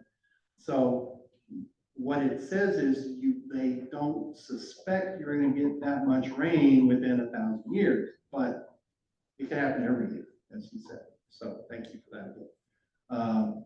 So, you know, those things change, and we affect them by, again, building up our urban areas and taking away natural drainage and so forth. So, you know, those things do occur. Now, as far as subsidence, and again, I use usually this topic around when I'm talking about our water resources, why we don't use a lot of groundwater anymore. If you don't know what subsidence is where when you put a well in the ground, no matter if it's for water, for oil, for petroleum, whatever, put it in the ground, it's going to cause issues, especially in our area. Okay, in areas where our soil is not rocks. You know, we're not in San Antonio, Austin, or the hill country where your surface under the ground, you dig down 10 feet and you hit rock. We're not going to hit rock here. You're going to hit sands and silts. A lot of clay, because the sand and the silt becomes the clay. So your surface is more susceptible to moving, and that our water that exists underground is not going to be in a container, in a cave, in a cavern. Now, believe it or not, the definition for a cavern in Texas, and I learned this by going on a tour, and I don't know if they still do them. Some master naturalist groups were doing it up in the hill country next to Canyon Lake back in the 80s or 90s. They had a flood that increased the level of the lake so much that it actually bypassed the dam and ran through a canyon. And what it did is there wasn't a canyon there before. There was a spillway, but so much water came through in such a short period of time that it carved a canyon out adjacent to the lake. And it's a really neat tour to take. You can actually take it and they will walk you down through it. But you can see areas on the ground that used to be 50, 60 feet underground. And it shows some of the karst formations of the rock, that the places where, again, water would have existed in these aquifers that's, you know, no bigger than my hand in that. And I found out at that point, somebody was talking to us about underground water, aquifers and so forth. I think the definition, and somebody may correct me, I always tell, I should have said this in the beginning, I'm never the smartest person in the room. So if somebody has if I'm saying the wrong thing and you think you have the right answer, feel free to chime in, because we're here to learn from each other, not just to listen to me talk for 4 hours.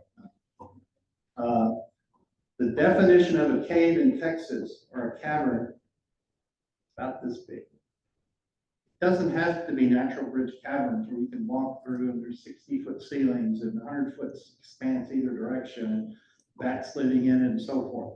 The definition of a cavern in Texas, I believe, is probably something about this big around. So yes, the karst, if you look at a piece of karst rock, I have one at home that I use for some presentation, I'll talk about geology and stuff like that. Again, I'm not an expert, but the piece of rock looks like a piece of Swiss cheese because it's got all these little holes and pores and everything through it. Yes, sir. Actually, that's okay, I'm a geologist. Go ahead. I knew there was one. At one point, I didn't think you, but I figured there had to be one. Go ahead. Size of the cavern, actually, something which are headed. Oh, okay. They're called bugs at this point. Ah, that's it. Okay. I told you, I figured I'd probably get that wrong.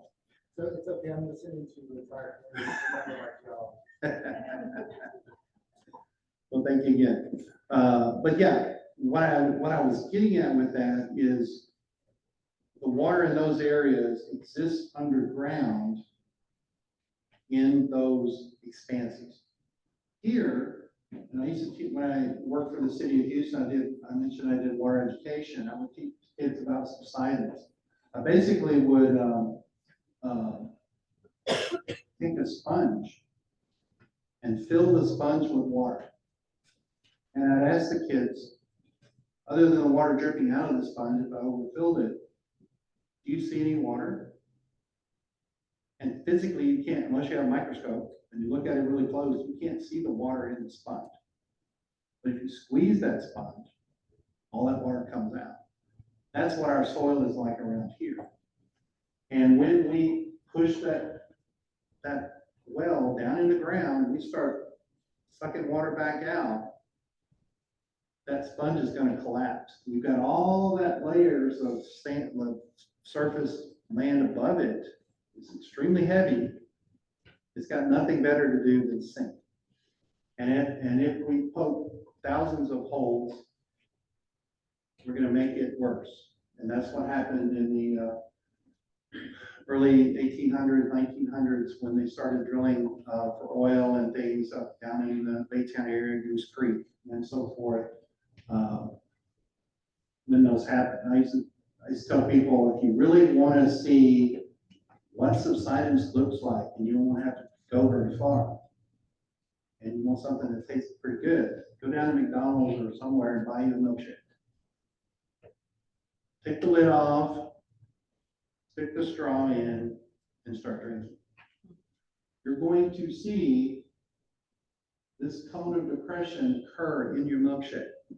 The pressure changes, so what it does is that most of your shake malt, whatever you want to call it, gets pushed through into the straw from the area around the straw first, and then it comes from the outside. Yes, the whole thing is going to sink, unlike what would happen here with the land, but you do see that natural cone of depression in the straw, because your mouth is the well or the pump. You're pumping the liquid out of there, and it does form a natural depression there.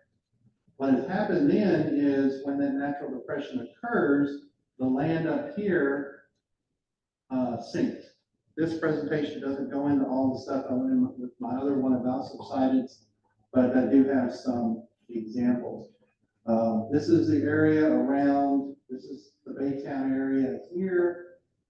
You can't see these contour lines. This would have been from 1906 to 2000. This is 1 foot, and this is the amount that the land sunk, in those periods of time. 1 foot, 2 foot, 3, 4, 5, 6, 7, 8, 9, 10. 10 is usually the biggest number they go with right here. So the area around Baytown sunk as much as 10 feet. I'm 6 feet. I could probably reach to 8 feet. That's how much the land sank. I've had pictures from areas in California that had sank as much as 50 and 60 feet. And they have a telephone pole or something put up in this area, and it's usually farmland or something, because that's who's using most of the water nowadays, other than industry. And there's a sign that's 50 feet in the air that says, original land surface. So Texas is not the only place that gets subsidence. Other states and other countries do as well. But I just showed this is how we then have affected our urban areas. I mentioned that's around the Baytown area. If you were to go back out to the Sanderson Battlegrounds and wanted to see what it looked like in 1836, it's not going to look the same. All the bays have come in, all the waterways have come in, because that land has subsided at least 10 feet. And now it's all inundated with water and swampy and so forth. It wasn't like that 200 years ago. And this are some of the last pictures before they tore all this stuff down and put in the Baytown Nature Center now. It's a nice park, nice nature park. I've gone out there at least once a year in the last couple of years. They have a big Steve Baytown has a big Bayou Festival or something out there. But I think these pictures appeared in the Houston Chronicle in around 1984, 83, 84. That was after Hurricane Alicia, and they finally just said, we're not going to let anybody live there anymore, because it was getting to be a problem. And again, that's another whole story lecture. After they got rid of all the houses and stuff, there were still some old boat docks and things like that that remained there. These were in the bay, but I'm sure they weren't as deep as they were. Every time it would hurt, a hurricane would flood or something, it would inundate these houses, and they finally decided just to take the houses down. A lot of times they filled in the swimming pools. You used to couldn't really go in this area, but when you could, you could see where swimming pools were filled in with water, with sand and dirt and things like that, because this area was around what was the Humble oil fields back then, and this was a nice bayfront property. So guess who they moved into this subdivision originally?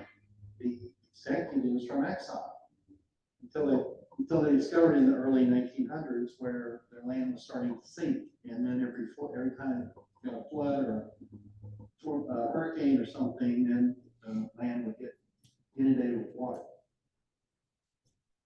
So this is just a little history of water conversion. Okay, they started pumping water out of Buffalo Bayou in 1879 to drink. How many want to do that today? Probably not, because only 30 years later, the federal government told them to stop doing that because the water was contaminated. Because all the industries, the stores, that wasn't even industry. There were a few industries like leather works and metal works and things like that that were along the bayou there. They were dumping all their contaminants into the bayou. And then I understand the story. There was a ship, a Navy ship that came into port in Galveston. The sailors came up to Houston for liberties or whatever.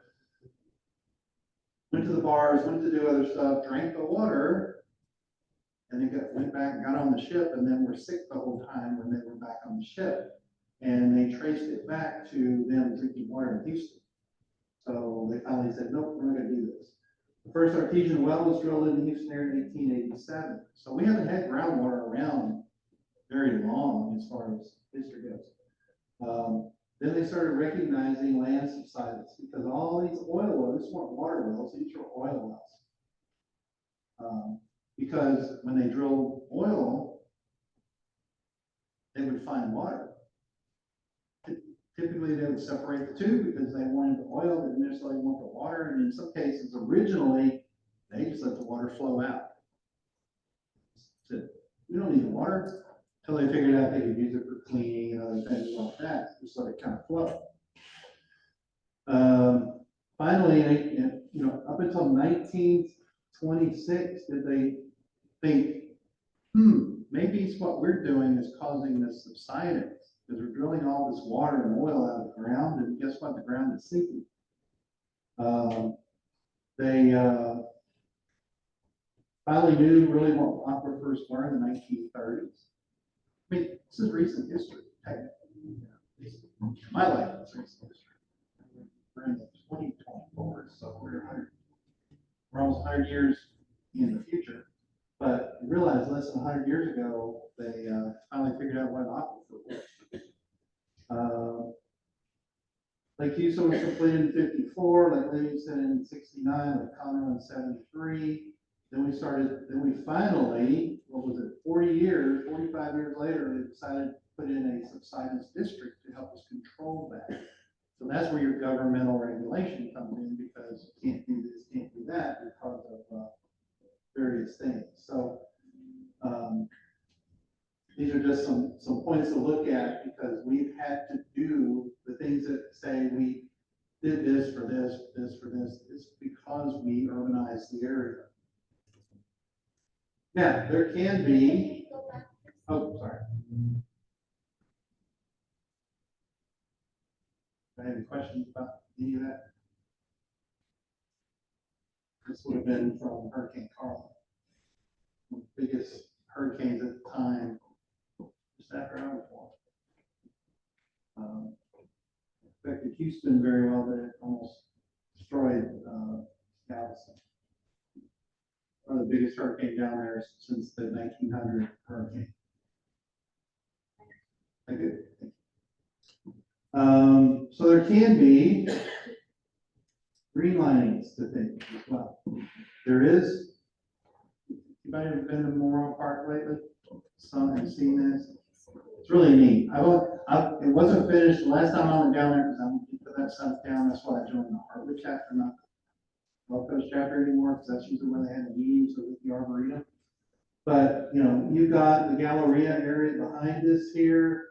And this, I mean, this is finished for the most part. I think they're still working on some of the prairies, restoring some of the trees in some of the areas.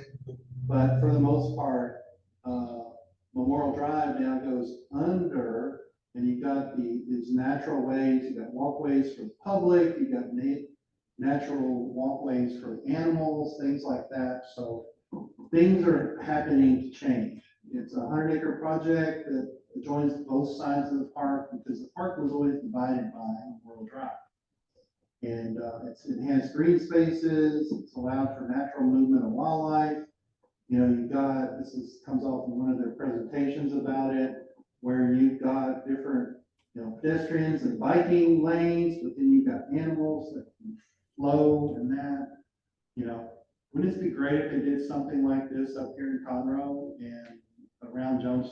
I mean, I don't know, probably take out the whole forest, but if they could do something like that along all these roads, it doesn't have to be a huge, massive 100-acre project, but if they did something that could help move the animals back and forth and control them, then, not control them, but let them go naturally somewhere, that would help. No, I don't want. You don't want them to do that? Well, I mean, they wouldn't do a massive thing like this, but sometimes they don't necessarily go above the highways, sometimes they go under the highway. If there are places around the state and in other states that I've seen where they've built infrastructure so that natural things, water, animals, what have you, can go under the highways. They don't have to worry about going across the highways. Especially in areas where they get lots of roadkill, a lot of deer people hit deer, things like that. I think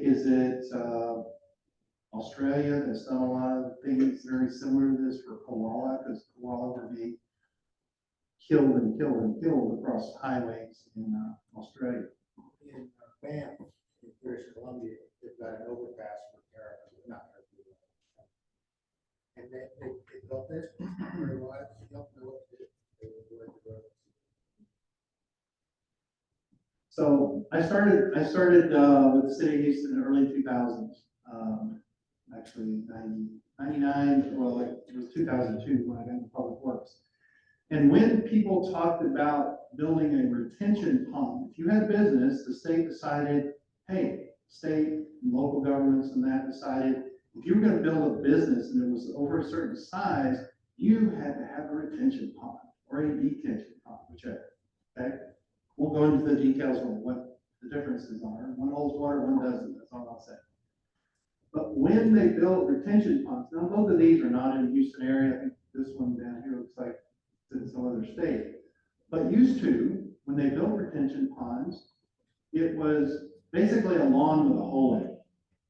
Because it was grass and it was smooth like this. Now, you have places like Austin and San Antonio where they built these things around subdivisions and stuff. It was a nice big green area. What are we going to use it for? I know. Soccer fields, baseball fields. We just can't use it a couple times a year when it does flood. But unfortunately here, we couldn't have soccer fields in there because they'd be flooded all the time, at least during the spring and fall. So what they did was finally, some people came up with some ideas that instead of having ugly sunken lawns next to our properties, we're going to have something that looks a whole lot nicer.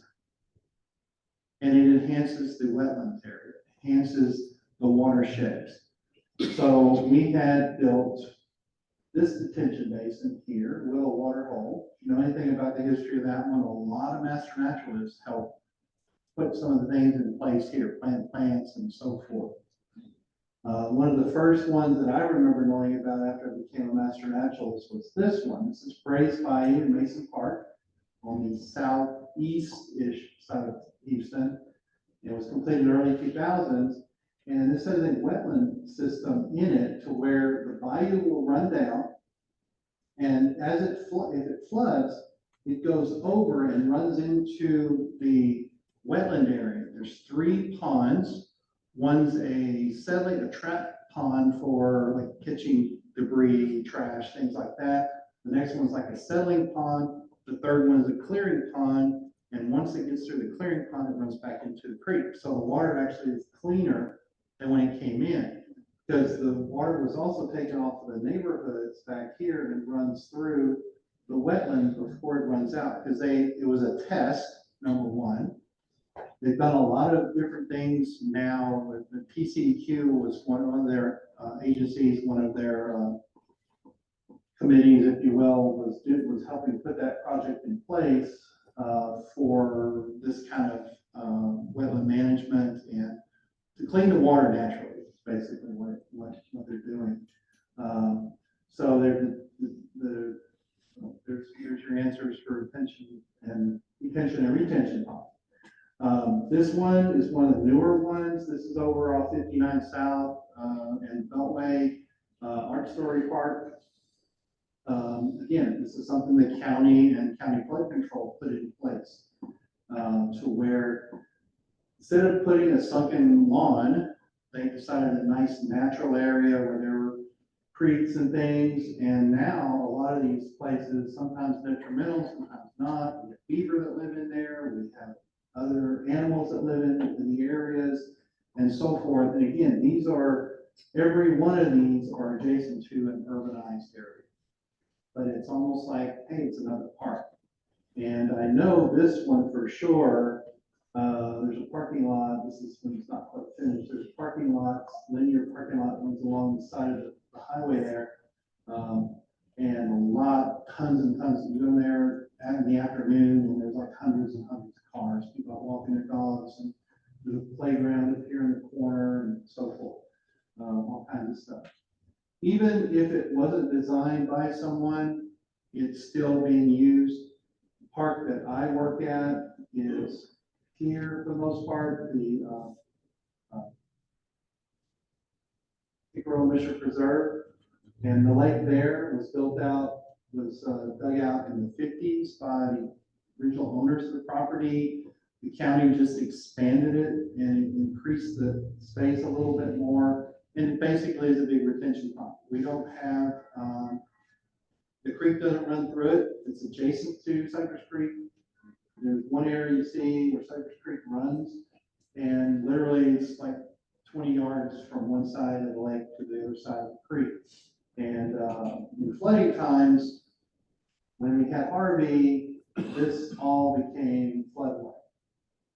So it was put there, not necessarily because when the guy dug the property out, it wasn't done necessarily for retention, although there was some thought before the park got in, the hospital was there, that this would all be homes, apartments, whatever. Yes, ma'am. I'm curious, is it fed by spring? No, this is next to Cypress Creek. So, how's it, what rainwater? It's basically a big retention pond. And we've seen that because we were down almost 2 feet this past summer, to September. With the rains we've had in the last couple of months, we've increased about 6 inches, 8 inches or more.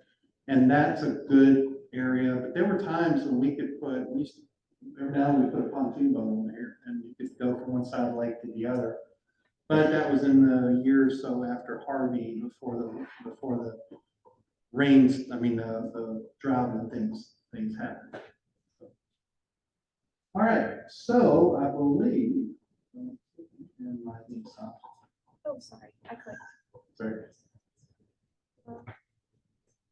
Let's go to the next slide. Sorry to take you out of it. No, go to number 26 now. So, great questions. And a break. Yes, sir. Can I make a comment? No, go right ahead. along really well with your excellent presentation. When you see these retention ponds, one thing that they're doing is they're forcing recharge of the aquifers that have been drained out. Once they're subsidence, they can't turn back in again because they can't fill it. Yeah. These ponds put enough pressure on the shallow aquifers to recharge. You just want to recharge your aquifers before they start to compress. They compress because when they down, the sands are barely touching each other, they fill with water, and then you add clay on top. You add clay on top of that, and it causes this to be pressurized, it's almost like a kind of. When you release the pressure, it starts to shrink. Sand grains start to get closer together. Very good. Yeah, I go into a lot more detail in my water presentation than I do on subsidence and stuff. That was one of my favorite topics for a long time, especially if I had kids groups come and tour our water education centers. If I got middle schoolers and high schoolers, I was like, yes, we're going to talk about subsidence today. And I'd have activities where I'd have a container of sand with a balloon underneath it, and I'd have them, our hot water bottle, the rubber water bottle, and I would have them, pump water with a spray or something out of that, and they could see how the sand sank. Usually worked pretty good, and it was a good visual look at it. So yeah, I go into a lot more detail in that because you cannot just we can't just push water back into the ground and blow it up like a balloon. It doesn't work that way because you couldn't put enough water and enough pressure into it because it's already under pressure to some degree to make the water come out, at least the lower parts of the aquifer. The aquifers that we have around here, they literally have 5 and 6 layers, and then some of them are contained in what they call confining layers, which are heavier sand, silt, and yes, some rock, bedrock and things that are very far down. We're talking 750, 1,000 or more feet, to where that allows the pressure to come out. If you've ever heard of artesian wells, that's why artesian wells can happen, because the pressure is there so that the water can instantly pump out of the ground if we drill the well deep enough. But the surface layers are not there. And with the groundwater withdrawals, and I went into that as a problem, but I didn't really talk about it. In the 1930s, our water levels were very high. The water table was extremely high, if you want to say that, where you could dig a well, you could go out and dig your own little well in your backyard down 30, 40, 50, 100 feet and hit water and have fairly clean water, and that's where people would get their water from. Later on, when we started having subsidence issues now, and we're pumping more and more water, we're lowering the water table. Whereas now the water tables for a lot of wells, even home wells, municipal, just the basic residential wells, which they really don't do much anymore. You still can get them if you live a little more rurally, but if you live close to downtown Houston and you want to drill a water well in your backyard, they're probably not going to let you. But now we're talking about having to pump 100 feet, 200, 300 feet or more in the ground to be able to get to the same water we used to get to at 50 and 100 feet. So the water tables have dropped. And again, you could consider that all because of the urban ecosystems and us developing land and so forth. Yes, ma'am. The geologist, Bill Fox, last week. Oh, he's a good presentation. No kidding. In his Zoom meeting, he was that it's legal to drill make your own well. Is that true? Depends, go ahead, but it depends on, my understanding, it depends on where you live. It does. In Texas, there are different rights that you own. Surface rights. What is this noise in the background? There are subsurface rights. I think I'm moving the cord of the There microphone. are Sorry. subsurface rights, so you can have rights to water, and then there's mineral rights. Mining, land. Right. So each one of those is different. So if you buy a house in the Woodlands, for instance, you do not retain the subsurface rights. You the rights to the surface. And that can get pretty restrictive because there are actually abandoned wells. What? Yeah. Who owns that? Clean it up. You mean like oil and gas? I'm just sort of, asking about water right now, Yeah. and I'm in Harris County. Yeah, In Harris County, most of the places in Harris County don't have the surface rights. You don't have the Right. right to drill a well. yeah, there's not a lot of rural land left in Harris County, I'll have to say, that is, I guess, land that you could buy and do whatever you wanted to. Now, you do see, you go out and you see these businesses drilling wells and doing other stuff. They all have to have permits, and those permits, I'm sure, cost tons of money. And I had just did a water presentation 2 nights ago to the group down in Liberty. They have 4 people in their training class. A nice small class. Anyway, I talked about water rights, and yeah, Texas is weird with their water rights. If the water is underground, if it's in an aquifer, whoever the property owner is that owns the land on the top owns the water that's underneath, and they can pump as much as they want if they have the bigger well. Surface water, on the other hand, where we have rivers, lakes, streams, any natural waterway any natural waterway is owned by the state. If you live adjacent to the same center river, Spring Creek, Trinity River, any of these creeks, bayous, and so forth, you can't just throw a hose over into the creek and hook your pump up and start pumping water and water your grass with the water that comes out of there, because that water is owned by the state. That's surface water. Now, there is what they refer to as diffused surface water. That's the water we get from storm runoff. That's the water when it rains and the water collects on your yard, collects in your rain barrel, collects in a bucket, collects anywhere. That water is yours as long as it's on your property. If it runs through, it runs off your property, and it gets into a normal creek or bayou, now it belongs to the state. Why they make a big difference, I was telling them the other night, Texas makes a big differentiation about that is because there are, or at least there were, some states that don't allow you to collect rainwater. Florida was one of the biggest ones a while back, and Colorado too, yeah. Oregon, there are a few other ones that when the water flows on the ground, hits the ground, boom, it belongs, if it's in the air, it belongs to the state. If it's flowing over the state, owns the air, the water, the ground, everything, even if it's your property, they own the water.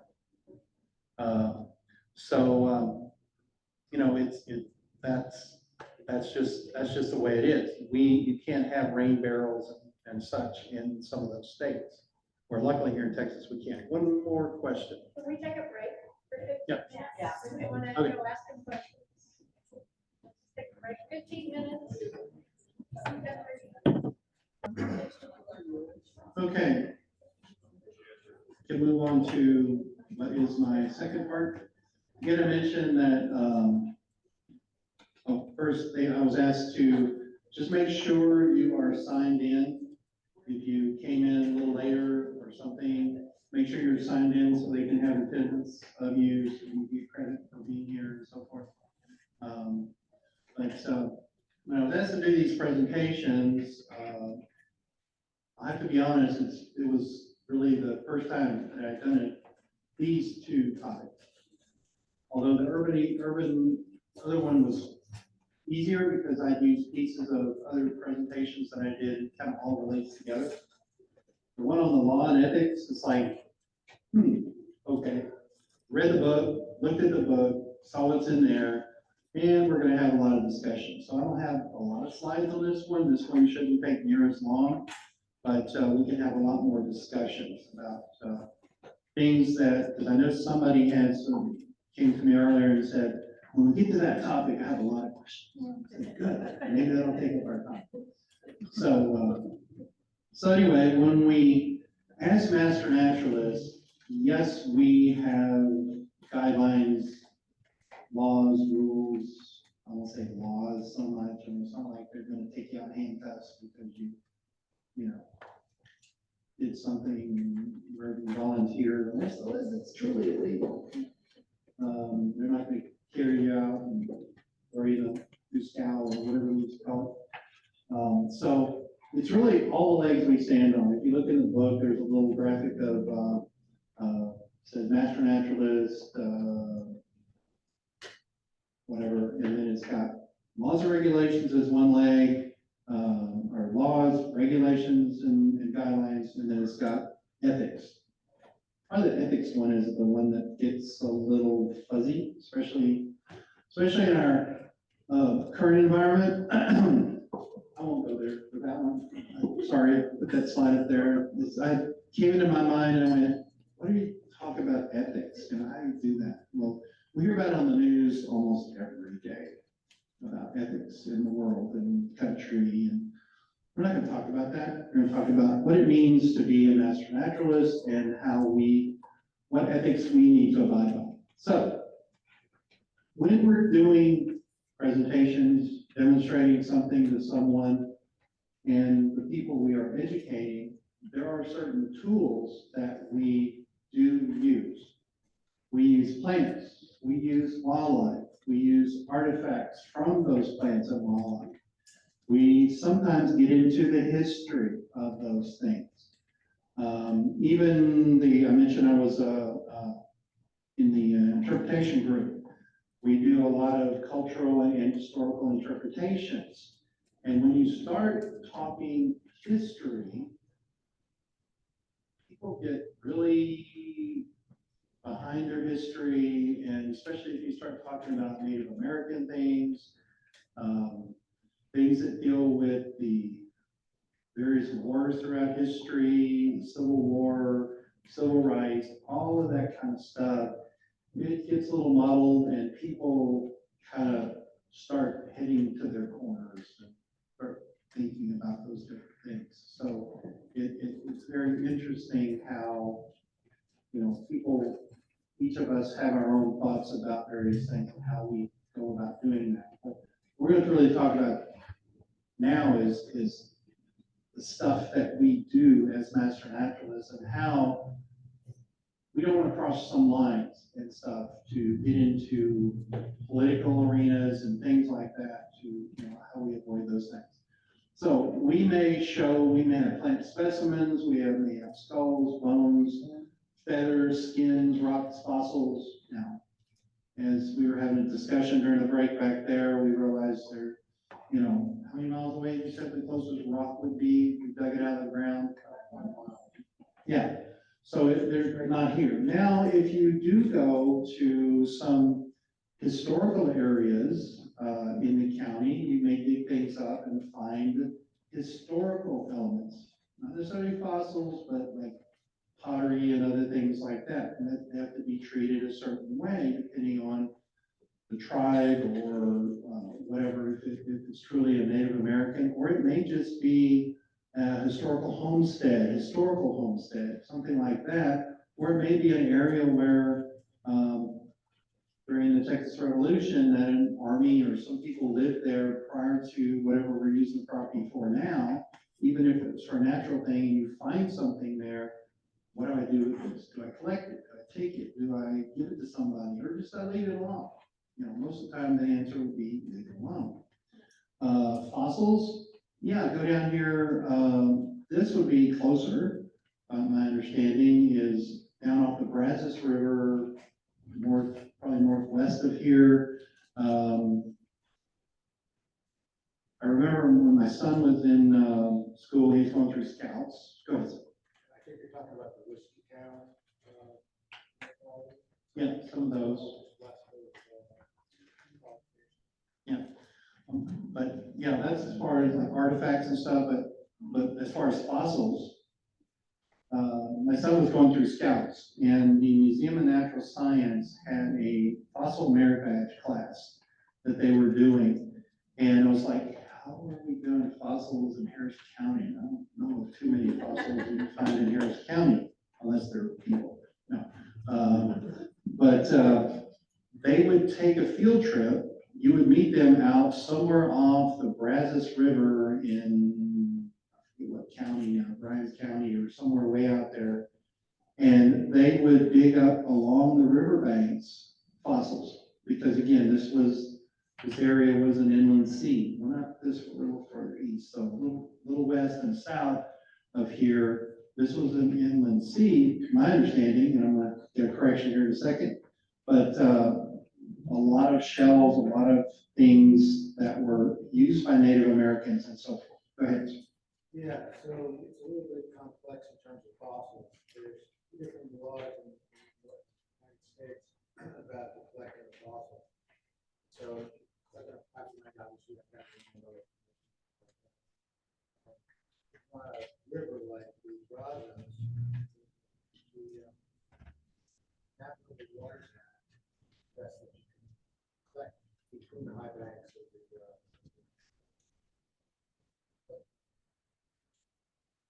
An exception to that is murder remains. Murder remains are kind of the backbones. The Exxon, every time it's gone out with the scout group on the Brazos, dug out a tooth. That tooth is part of the vertebrate, so technically speaking, it's not supposed to collect it, but it's a tooth, so it's getting washed away. Turns out it's a tooth of a rectotherium, which is also called Euhippus. Okay. The other thing is, if anybody here wants to do a fossil hunting, the other PhD is in ecology, and we're all just about bodies of that. So, if you want to get, people to look at, this calibrate their conversation, collect,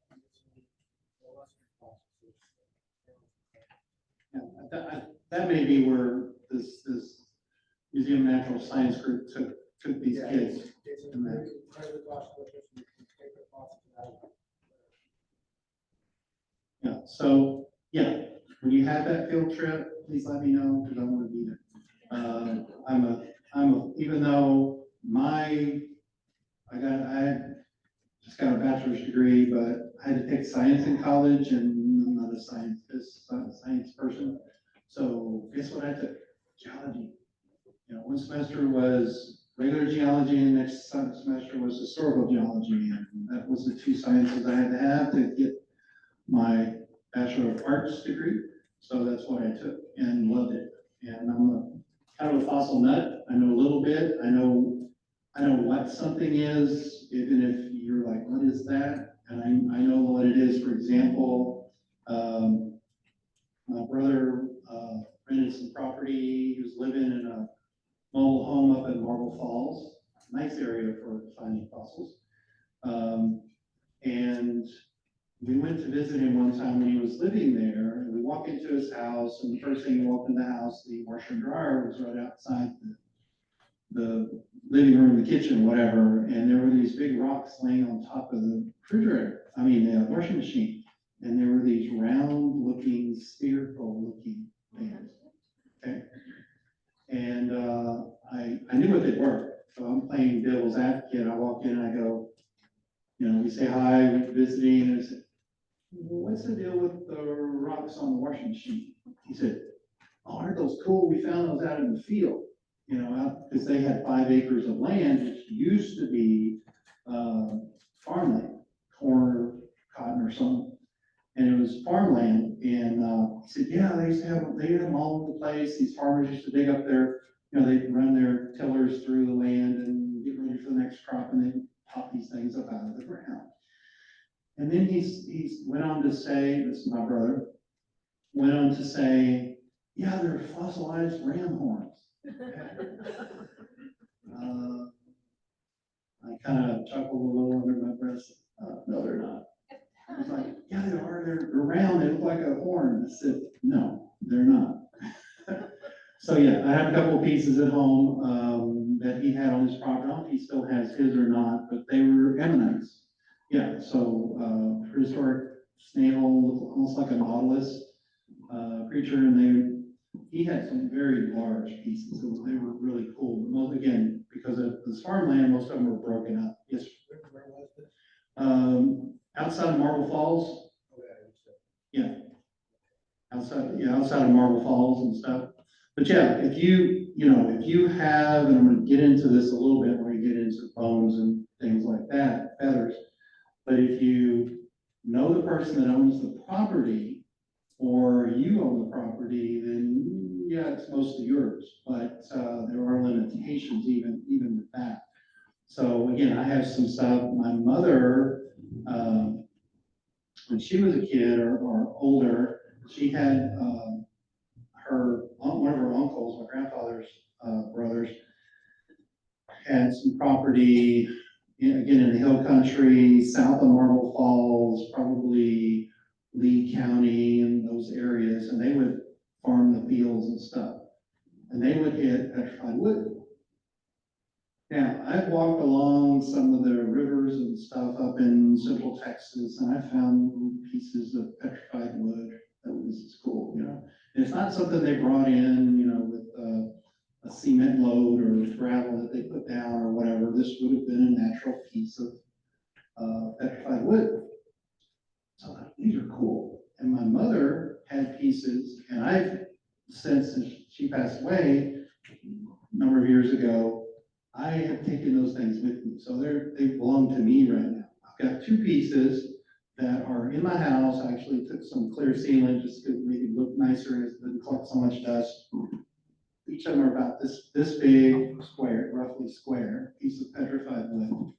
And then the one she used to have in her backyard that I had to dig out of the ground almost because it kept sinking in the ground over the years, she had it at her house where I grew up, about this long, about this wide. And it's a piece of petrified wood. What type it is, I'm not sure. I'd probably have to have a geologist come help me and a botanist to help me determine what it is. So, anyway, that's going to fossils. And we're not going to deal with fossils too much in the Gulf Coast area or even in Piney Woods. So, moving on. So, collecting. Now, we started talking about collecting, and again, I read a little in the book, stuff I heard a gentleman give a presentation at the Master Naturalist State meeting last year down in McAllen. This year, luckily for us, all of us, it's up in San Marcos this coming year in October. You have a chance to go. The first time I ever started being a master naturalist, and my thing at the time, because I was doing it for the city, was going to conferences and things like that. So I'm like a conference junkie. I love going to those things. And I asked somebody while I was going through the class, and the state meeting's coming up. Is it what's it like? Where?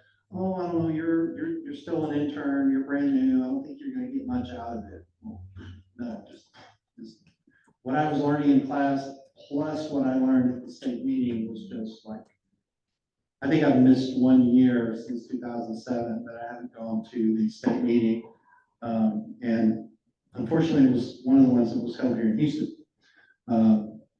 So this past year, I listened to a man talk about from Texas Parks and Wildlife, since they're probably one of the groups, they are one of the groups locally or in the state that does govern collecting specimens, collecting bones, feathers, et cetera, et cetera. I'll go more into detail with that.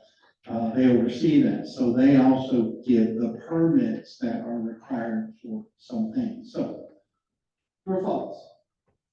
As a master naturalist, I'm allowed to collect things in the field as long as I use them in my activities.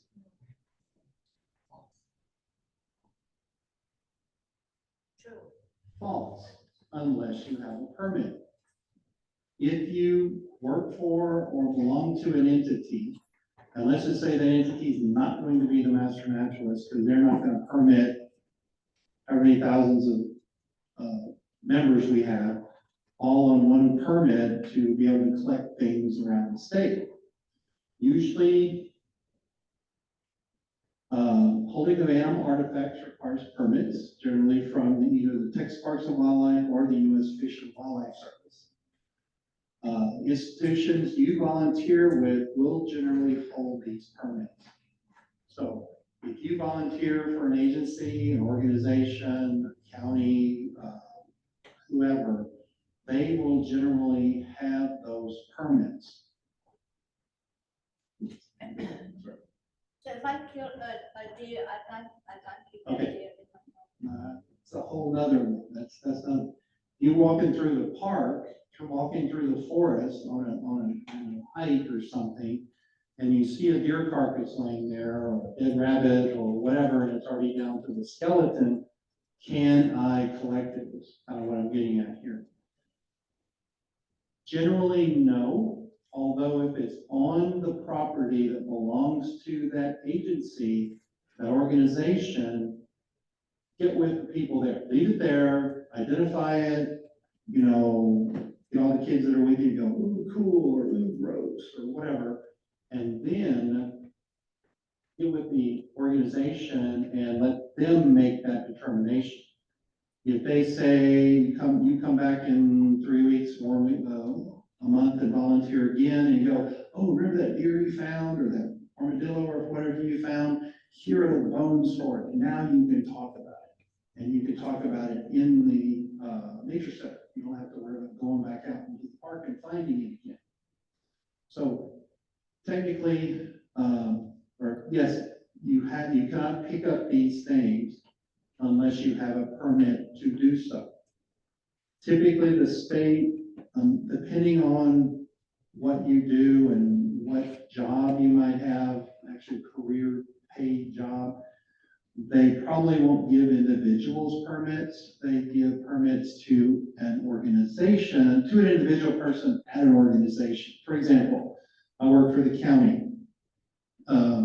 Initially, each one of our parks would have had to have our own individual permits. And one person at that site would then have to be the permittee for that organization. And then anybody that works with them or for them basically are collecting on their behalf. So we could use some of that stuff. Now I'm going to get into, this is really talking about bones and things like that, okay? Now, the way it works is, one of our parks, we have roughly 4 major parks in Harris County Precinct 3 that do animal or any kind of talks and interpretation and stuff. My supervisor is the permittee and the park is the permittee. We can then collect things. We're considered part of that group. And if something got really close, I do, one of the places I volunteer, which we're going to talk about after this presentation, I volunteer with a couple of the bat teams locally, the Houston bat team, which does Walbridge downtown, and the Huntsville bat team, which does the warehouse up in Huntsville. And I had one lady from one of the wildlife rehab centers that I said, I'd love to have a bat to show, because kids like to see the real thing, not a live bat. I don't want a live bat, I talk about live animals briefly too, but a dead one. Can I have this? No, I can't. But if she gave it to me, then I'd have to take it to Harris County and have it permitted there. But because I work for Harris County, I can bring it to a class I'm doing for Master Naturalists without having any kind of additional permits. But there's all kinds of different things. Did you have an addition to that? Oh, question, that's a question. We need to include feathers, in particular, bald eagle feathers, We're moving along to those Yeah. things. and understand that indigenous persons have different rules. Yes. It's that safe. All right, displaying things. Maybe this is not the right word, but it kind of falls along with your question. True or false? I'm a hunter and I have artifacts that I have secured while hunting. Can I use them in my programs? True, you can, for the most part. I would see if you're volunteering for an organization and you say, I have this blank skeleton, skull, deer skull, whatever, elk, buffalo, bison, whatever. I have this, I'm a hunter, I go out and do this all the time. I'm not working for you. Can I bring these things in and show them? I would kind of leave it up to that institution. Yes, you as a hunter, you have a license, that is your permit with the state to be able to collect that specimen. And either put it on your wall, or you can show it to people, take it out and, bring it, whatever. I will say some of the game wardens and stuff aren't gonna really be, if you're a master naturalist and you're working with a park or some entity like that, and you're displaying this kind of stuff, they're not really gonna give you a lot of grief about it. If you're an individual and you go pick up, you cannot pick up deer carcass on the side of the road. Believe me, many times I've seen deer that have gotten hit, I've seen other animals that have gotten hit, and I just kind of wait for the buzzards to do, the vultures to do their job, and I'm like, oh, there's a cool skull I'd love to have, but I can't pick that up. You can't collect those off the side of the road. What's the ruling behind, like, why? What's the rationale? Because they don't know whether or not you went and killed it or not, and you have to have a license for that, especially if you're a hunter and you have a license and you collect the deer off the side of the road, technically that is still against the law to do that. But if you have that deer carcass with you, is a tag. And then if the game warden gets wind that Lone Star Law, Animal Planet, watch that show. A bunch of game wardens, they all talk about this, every show has something about this. Somebody has a deer carcass that the game wardens get wind of, they go find out from that person, and they first say, oh yeah, I shot it whenever, well, where's the tag? Oh, the tag fell off, blah, blah. No, it probably didn't have a tag to begin with, because your license has deer tags, and you can only get so many a year, or it has hog tags, or turkey tags, or whatever. You can only get so many per year. Generally, I'm not a hunter, so I'm thinking 1 or 2 a year, is it? Or 1 a year, I'm not sure. By county. It's by county, different counties. Okay, so yes, Does that include, or what would things like, snake skins and rattles or deer horns in the shed fall? Sheds may be a different thing. I was told, I asked the guy that specifically because my nephew-in-law has a deer lease up, way west Texas, and we went up there last year, I think. And my nephew found some sheds on that property. And really, that's more up to the property owner. And I kind of was like, I wonder if I could get those sheds and stuff. So, yeah, that's kind of the gray area, and I don't think they're gonna give you a big hassle about it, but it's more about the larger parts and certain things. And as somebody has already alluded to, when you get to feathers, then you've got a whole other thing. Live animals. Oh, sorry.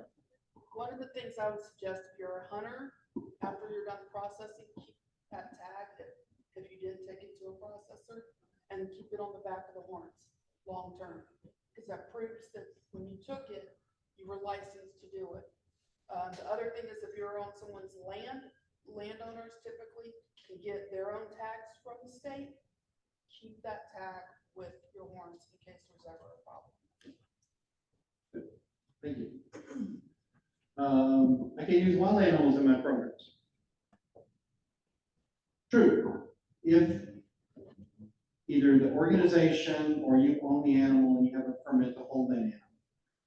There comes in now things that I will say that most of the stuff that we at the county have to show, not everything, but are animals that would have been, for example, last night we did this sort of outreach thing for movie night in one of our parks. And one of my coworkers had a corn snake there. Well, the corn snake originally was bought at a reptile store or from a breeder or something like that. So that the county owns the animal, owns the snake, but it's not a venomous snake. It's not, and I think it falls under our live animal permits, even though it is privately owned by the county and stuff.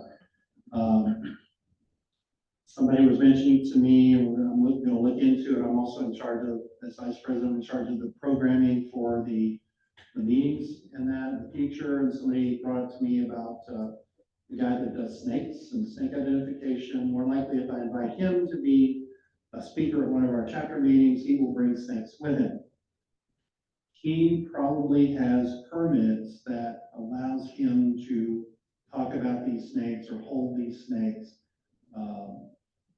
and so forth. We have permits with the county where we can hold certain species or certain snakes and stuff, and we have gone out in the park and collected, but most of the time, we're gonna return those things to the wild after we're done with it, after we presented it or whatever. So if it's a protected species, something that is, in danger or whatever, then that's gonna be more of an issue of being able to use that in your presentations or anything you're doing. If you're a reptile expert and you go find, I want to present something about alligator snapping turtles, and I have a live one here, there you're probably getting a little gray with that. I'd bring in a regular snapping turtle and have a picture of an alligator snapping turtle to be better at getting clear of that kind of stuff. Again, organization owns or has the animals that you may be working with, generally will hold those permits. If you're at a festival or some other program like we have, I work 3 days a week at Jesse Jones Park in East Harris County. We're having Nature Fest next Saturday, and all of y'all are welcome to come. There's going to be a booth there. I'm not sure about Heartwood, but some of the other Master Naturalist chapters that will have some stuff there. If you're wanting to go there and do a booth for Heartwood, and you have a pet snake and want to bring it, definitely check with our president and some of the other people to verify that it's okay to do that. Because again, that's your own personal animal. So you are liable for anything that occurs with that animal. If you own a rattlesnake, I would say that's probably not a good idea to bring that one, because then you have some real liability there. Usually it refers, when we're talking about animals, we're usually referring to animals, reptiles, snakes, potentially birds. We do presentations with insects all the time. We'll go out and catch insects or catch pond insects, things like that. We only hold them for a short period of time. Or if we go out and catch and collect chrysalis from butterflies and let the butterflies hatch out and then release them as part of a program, there's not really a lot of permitting and stuff that's necessary for insects and things like that. So I don't have to worry about those things too much. Certain laws and things not to do. One of the biggest is don't enter somebody's property unless you have permission to do so. You're taking a hike and, sorry about that, court was banging around. You're taking kids on a hike, taking people on a hike, and you're walking along and you know you're on the property of the facility that you're doing this on, and then there's a fence line here, and somebody says, oh, isn't that a nest of whatever, snakes, squirrels, rats, rabbits, deer, whatever, but it's on the other side of the fence. And you know that's not the same property you own. It's like, oh, it's not gonna hurt, let's just crawl under this fence and go over there. I would say no. That's kind of a big no-no. Don't go into somebody else's property unless you have permission to do so. I mentioned I help do bat chaps up at Huntsville. The warehouse that the bats live, there is one end of the warehouse where they started tearing the building down a few years ago before they decided it was a bad idea. There are kids we know of that have gone in there. One time we were up there doing a bat chat, and all of a sudden we see flashlights in one corner of this building, and we know people have parked over there and they're coming up in there. So a couple of us just went up to the building and told them, that's private property, I would get off of it, it belongs to the prison system. And we didn't want, the bottom line on that one was, we didn't want the prison thinking that it was people that were involved with our bat chats that were going into this building where they're not supposed to be. So, that was a big thing there. Bird parks. I would just not mess with bird parks altogether. They are protected by federal law. Anybody has any other comments to elaborate on some of that? Typically, it is migratory animals, migratory birds. Turkeys, kind of in that gray area, they don't really migrate. So I was one of the, I think it even in the book, the turkey feathers are sort of okay, but I would just not mess with them. Comment, yes, ma'am. So I monitor 65 boxes, and one of the things, woodward boxes, one of the things is do not keep the nest, do not keep the eggs even after season, no feathers, none of that, because that is all illegal. I've actually had a couple people in my neighborhood I've had to explain that to. So the birds, when the season's over, you will have to clean it up from the nest, throw that out in the field. Don't take it back to your house. And, yeah, so I get kids ask that question all the time because when I do have, go ahead. That's for Passafornis, perching birds. Yeah. The gallinaceous birds, the ducks, including the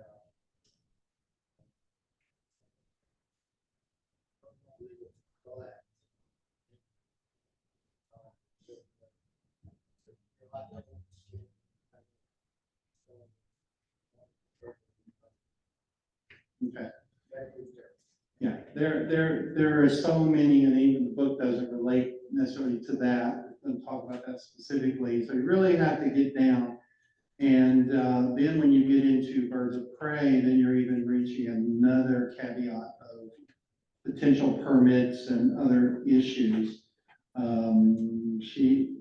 Lady back here mentioned something about eagle feathers, and that my only true experience with eagle feathers specifically was when I worked for the Houston Zoo. I didn't do animal stuff. I worked the first 3 years, I worked for the city. I worked for the Houston Zoo. That was when the zoo was still managed by the city of Houston.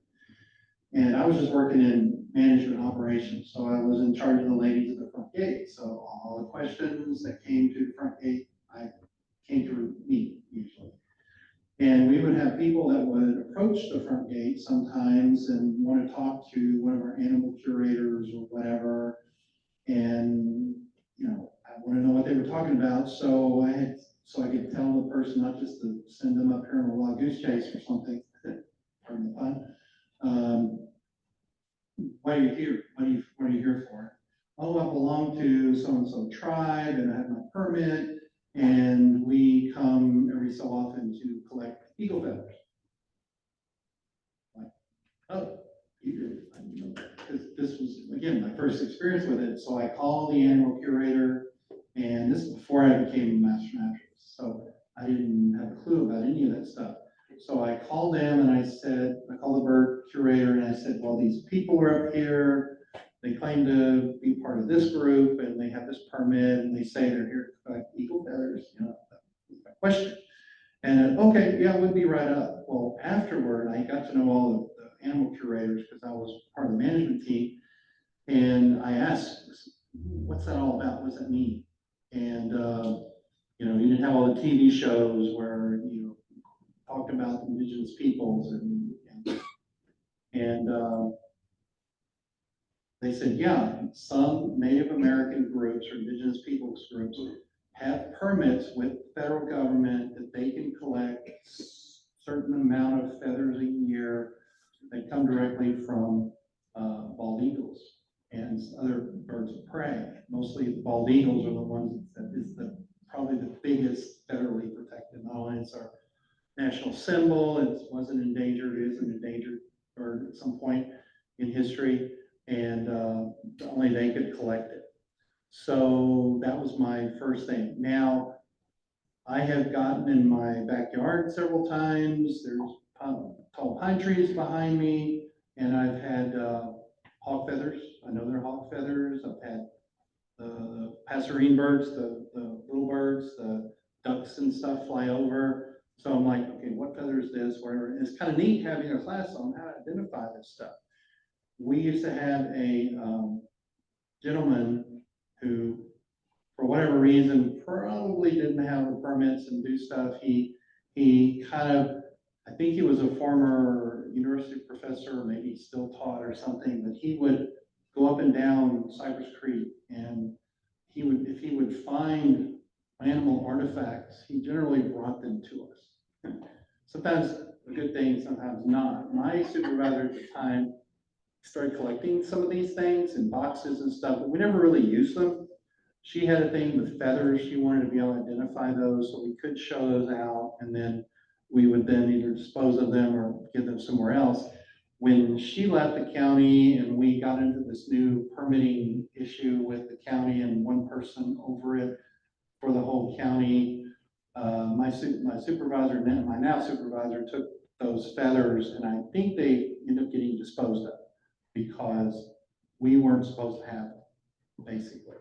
So feathers get to be a real issue. Kids all the time, they'll come and they'll say, I have this feather, I have, whatever, I found this feather in my backyard. I think even at one time I had a little vase or something with some feathers that I had found in my backyard. What I tell the kids, I said, they're supposed to have a permit, whatever. I say, but this thing's in your backyard. You know about it, your parents know about it. It's like collecting seashells, like collecting rocks, fossils, whatever. Unless you're fully going to follow, which I should add to this, the leave no trace principles, because that involves a lot, it's an outdoor ethics thing. Unless you truly follow leave no trace, which means don't touch anything that's outdoors, just look at it, admire it, take a picture of it, and be done, and move on. I told them, I said, it's in your backyard. You can take it in your house, show your parents, whatever, put it back. Or if you want to keep it, just don't take it to school for show and tell. Because then you get into other issues. If there happened to be career day and somebody's dad shows up and he's a game warden, then you might have an issue. Do you have another comment about that? Okay. All right. So Endangered Species Act covers a lot of animals. And demonstrating live animals or parts together, sympathetic feelings about an animal. It's like, here's this animal, really cool. We need to save it and protect it. Well, yeah, we need to protect it from you because you have it now in a classroom. You're showing people. It should, just because we're trying to instill some kind of sympathy or knowledge or whatever, that's not a reason for breaking the law to do this. Advocating. Now we kind of get away from the animal parts and stuff, and we'll talk about those again if anybody has any additional questions. But one thing we don't want to do is politicize our talks and presentations. What did I say? All right, we're gonna. Okay, it's true or false. Since I'm a master naturalist, I can lobby to help endangered species, fight against pollution, and get my name in the paper or online for advocating such as a master naturalist. True or false? Kind of a trick question. Half of it's true, half of it's not. You can lobby within your group to help endangered species. You can talk about it. You can have programs. You can have presentations up here. TMN Tuesdays have stuff about that all the time, about animals that are in the state or endangered, teaching you about it. I can help fight against pollution. I can volunteer to be part of the trash patch, part of the trash collection, a beach cleanup, a forest cleanup, a river cleanup. But then when you get to the last one, and I get my name online because I'm wearing my shirt that says, I'm a master naturalist, you need to listen to me, and I'm gonna be the spokesman for the Woodlands Township as a master naturalist, that's the problem. One thing I learned right away when I went through the class was, and we didn't have textbooks and law and all this stuff that we went through, they talked about ethics, and that was, the Master Naturalist program does not want us advocating, advocating we can do. They don't want us up in front of the cameras and says, I'm a master naturalist, you need to listen to me and then do what I say, or this is whatever. So you start getting into political issues or, politicizing things and presentations. Because I'm a master naturalist, I know everything more than anybody else. That's when it gets to be a problem. Us going and volunteering for these organizations that protect this animal, protect that animal, or clean up this area, or do trash pickups, or do recycling, or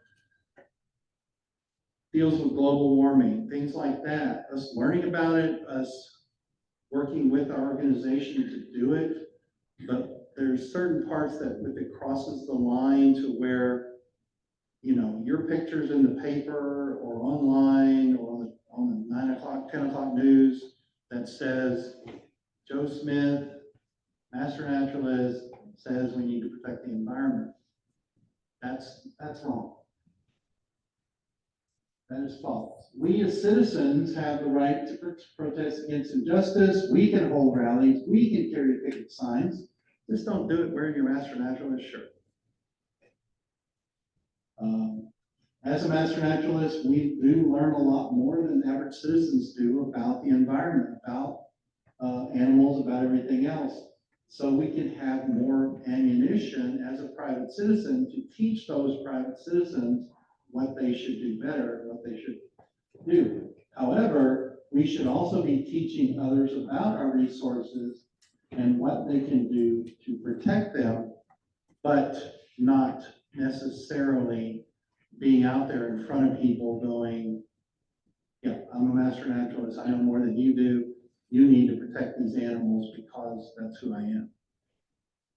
You can go do it, take your shirt off and go carry your protest sign to clean up Sanderson River, clean up San Houston Forest, whatever.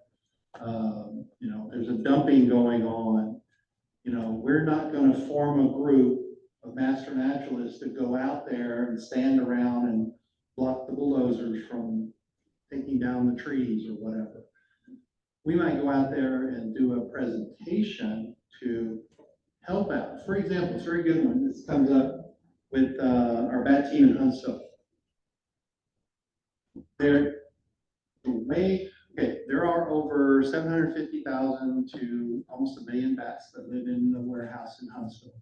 If you hadn't had a chance to go see it, I would go look at them. It's a cool emergence that happens. Starting in March, we will, I think the first week in March, first Friday in March, I'll be there. We're starting to do bat chats on Fridays. We do have a couple of people, and we're looking for more, which I'm going to talk about after this presentation. Seeking people to come help us do research.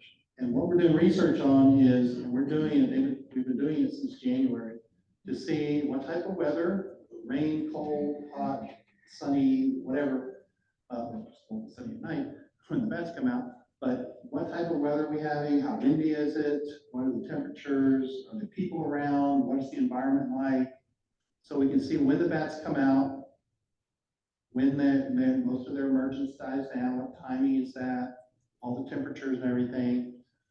That's just general research, that's field research. But we do bat chats, which occur mostly on Friday nights right now. Unless if we had a huge team of 20 or 30 people, great.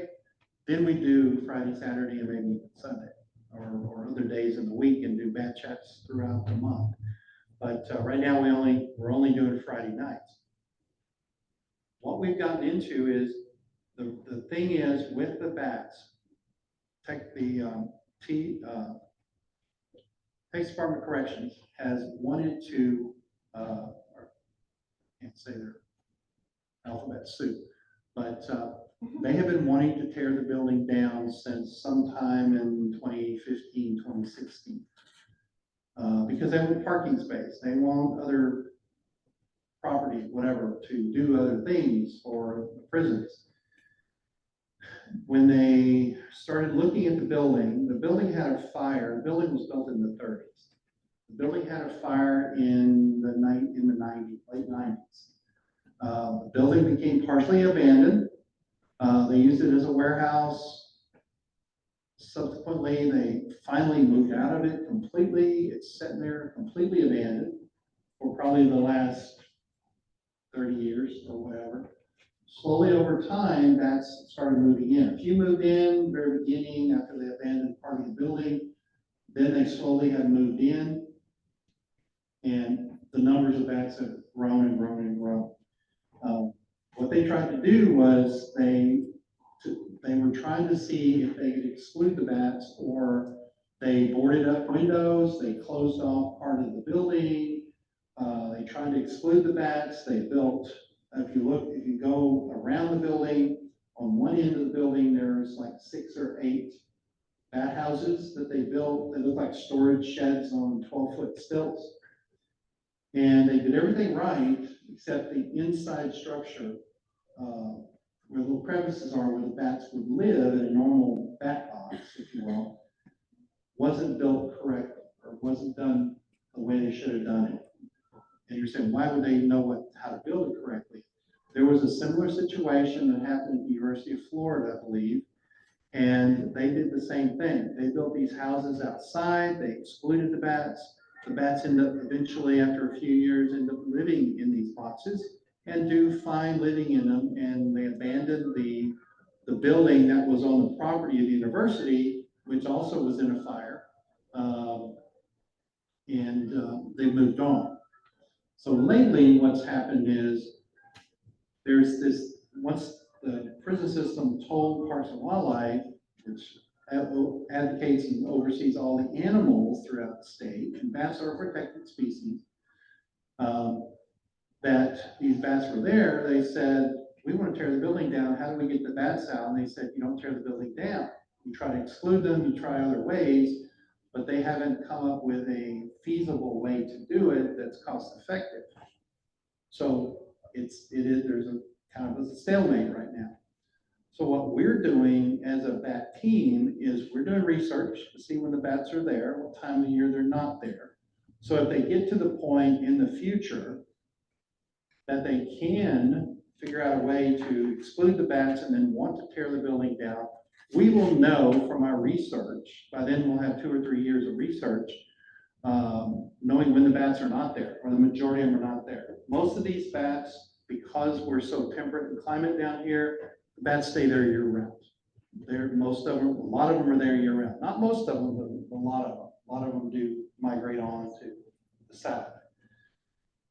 So what we do is we don't advocate for saving the building. You've got to save the building. The bats are going to die. We're doing bad things and so forth.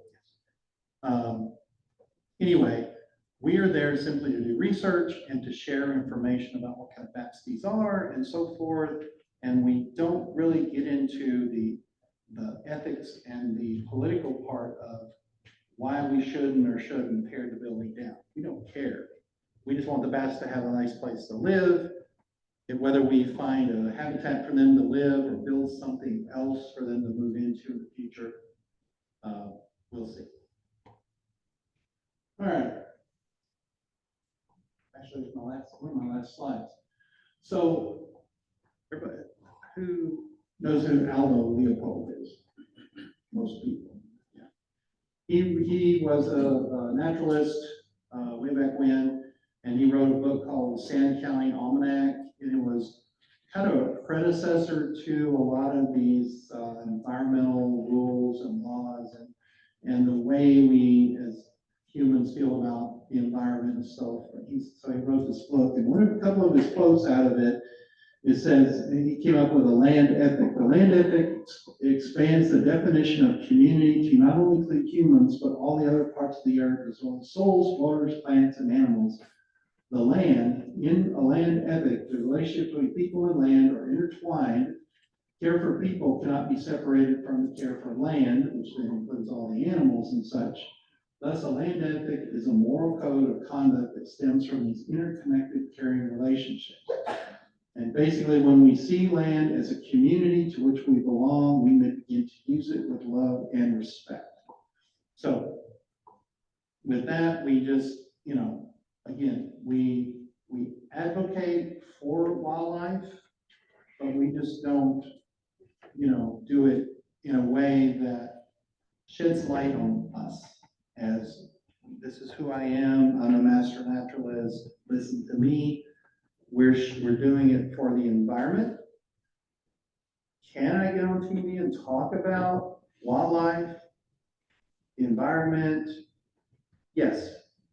Just as, and I'll get permission from some of your chapter members or some of the, probably end up going after the state level and figure out, hey, I'm gonna do this interview, but can I as a master naturalist? And you do see it all the time. You see people on TV. It's just they're not carrying a protest banner that says, y'all are doing bad things, we're doing good, listen to us. So, let's get in, the ethics is kind of this area that none of us like to listen to or hear about, but we see it on the news about other things within our world that we usually don't, some of us agree with, some of us don't agree with, but as a master naturalist, just, know your place. And, we kind of want to stick to our place. Anybody have any more questions? Yes, ma'am. I have a question. I'm not sure if you can answer, but, so I work for an educational. Okay.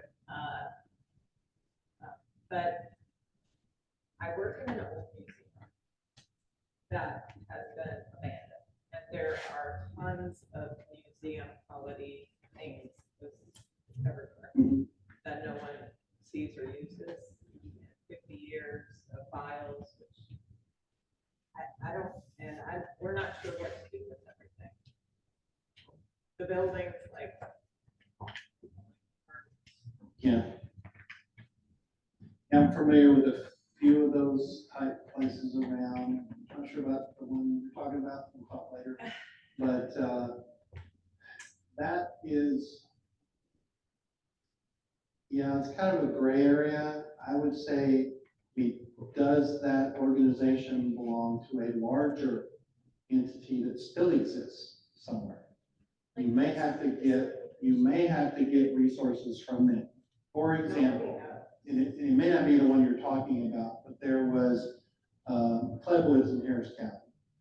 There was an adjacent property to either Cleadwoods or somewhere in Harris County that the building had been abandoned. They were going to do something. The county wanted to do something else with the building, and they had other artifacts and things like that. And they're not just going to open the doors and let people come in and gather those artifacts and take them everywhere. But if there are other entities within that larger organization, not just that part, but that larger organization, it's possible they can move those artifacts into other places, even if they include animal parts, things like that. As long as those other groups own those permits and such. We hate to say, we can't do anything with this. We're going to have to destroy this stuff, or completely get rid of it. We're not going to, hop on eBay and sell it, which you do see a lot of stuff. So that I didn't get into actually purchasing and having a bill of sale or a receipt for that thing. eBay is kind of, it's kind of one of those, people do sell things on eBay. They're not always ethically being sold. I bought stuff on eBay. I've seen stuff on eBay that's very questionable. I haven't bought any questionable stuff myself that I know of. But you just have to be careful about those kind of things. You see Facebook Marketplace and other things like that, where people are selling, or even going to a estate sale and finding those those, she was referring to the animal skulls, the deer antler displays. I see those all the time in estate sales. I don't ever really buy anything unless it may be a shed, an antler shed or something, because I don't know what those rules are. I don't know if I go to an estate sale and I buy an antler rack from a 30-point elk, if that even exists, you know, and I keep it because it's a cool thing, but can I use it in what I do? But I'd have to check, I would check with my entity if I could actually do that. This is actually about the previous topic, but for urban sprawl, how would something like that be prevented? Is it, because you're dealing with county by county as it expands, right? Is it just going so fast that they can't deal with it county by county, or the city of Houston say to, you know, Sugarland, Right. hey, this grace period of 300 feet between our county and your county, you can't continue this sprawl? Well, you know, most of that was just awareness of what goes on. As a regular citizen, that's when you start getting on, looking into boards, getting into organizations, or talking with other organizations that can help government see the light-ish, sort of, you know, because they're going to keep developing, and developers are going to keep doing, and the developers only develop because they're allowed to do it, because the local government, city, county, whatever, allows them to do it, you know. I would just go in Huntsville, Sammy's Estate. I mean, When I drive up 45 from my house, which at the time I lived on the northeast side of Houston, about 7 miles this side of Houston. When I drove from my house to Huntsville, I could get to Huntsville in 45 minutes, 30 minutes, something like that. And once I got past Conroe, actually from Houston to Conroe, there's a big gap of nothing, trees, fields, nothing. Then I get to Conroe, a couple miles, I see car dealerships, blah, blah, blah. Once you get past, Lee Line Road, from Lee Line Road all the way to Huntsville, not a dang thing. Maybe McDonald's, Taco Bell, something, you know, or an Exxon station. But now, it's almost like when I go to Huntsville to go do bat chats, it's almost like I don't get to a piece of property that doesn't exist with something on it, other than just north of Willis or Waverly. From there to Huntsville, there's a lot of that's forest land, the National Forest, Huntsville State Park, whatever owns that property there, that is staying in forever, hopefully. But it's going to continue, but it's up to us as citizens, not necessarily us as master naturalists, because then that does cross the road there between these two presentations. You know, talk to our governments, get involved in it, and whether or not they're doing what should be done in those areas. So there's no way to stop it, and maybe we don't want to stop it, honestly. Well, my concern is like what's happening in California. They're running out of water. Mhm. And it seems short-sighted to give unlimited leases for water. Is there not a board or government agency that says, hey, if we keep building past Willis and connect Houston all the way to Dallas, we're not gonna have water for everybody? Yeah. It just seems very short-sighted. This is already happening in spring. Yeah. Where we had. Exactly. Groundwater, and they stopped it because of the subsidence. It's still playing. They built a whole bunch of neighborhoods out 1488, and those people sometimes can't take showers in the morning because there's not enough water pressure. Yeah, And then yeah. now. Magnolia's going through that, I see it in the paper all the time on news. The map you showed earlier, the road was expanding. I used to live at the edge in the early 90s, and that was a swamp. I used to walk through that area all the time. That swamp is gone. Oh, yeah. And that's now Sterling Ridge. And I think, well, that's where. And I think fresh part of water. that Ridge, Sterling Ridge, I think that's at that higher elevation, so yeah. So, you know, urban sprawl is gonna happen, you know, helping understand what's happening to all the animals so that when we do presentations or, you know, field restorations or prairie restorations or whatever, to know this is what was here before, or this is what's going to be here in the future, or some, you know, my hope is that we don't go out and do forest, prairie, whatever restorations, and then 5 years from now, it's gone. Or like it's happened, my son did an Eagle Scout project. His Eagle Scout project was at the Eastern Arboretum because I didn't want him going to the church nearby, the scout office to do, or the scout house to do, paint something at the church or whatever. We wanted to do something for the environment, right? So he went in, they were having some flooding issues with the Arboretum, so he helped break down. He learned how to use a transit. He was great at engineering. Unfortunately, he never got a job in that. But he used a transit to create a slope for the drainage, and it was good drainage go, and it turned out perfect. He planted some trees to reforest the little area there. What happened 10 years later? They got some grants at the Arboretum, and now his Eagle project is under a parking lot. Yes, it's a natural parking lot because it's gravel and dirt and concrete parking lots, but it's not there anymore. It's the forested area that he created is not there anymore. And I'm hoping that's not a model for what is going to happen in the future and so forth. So, yes, one more. Okay, so one of the things that you didn't touch on very much, just a little bit, is the laws and regulations on collecting plants and fungi. And there are regulations on plants in particular, especially endangered species. It's a little bit more muddy when it comes to fungi because if you pick a fungus, it's not like you're taking the whole thing. But there are regulations about especially roadside nabbing of plants, and even in some cases collecting seeds if it's an endangered species.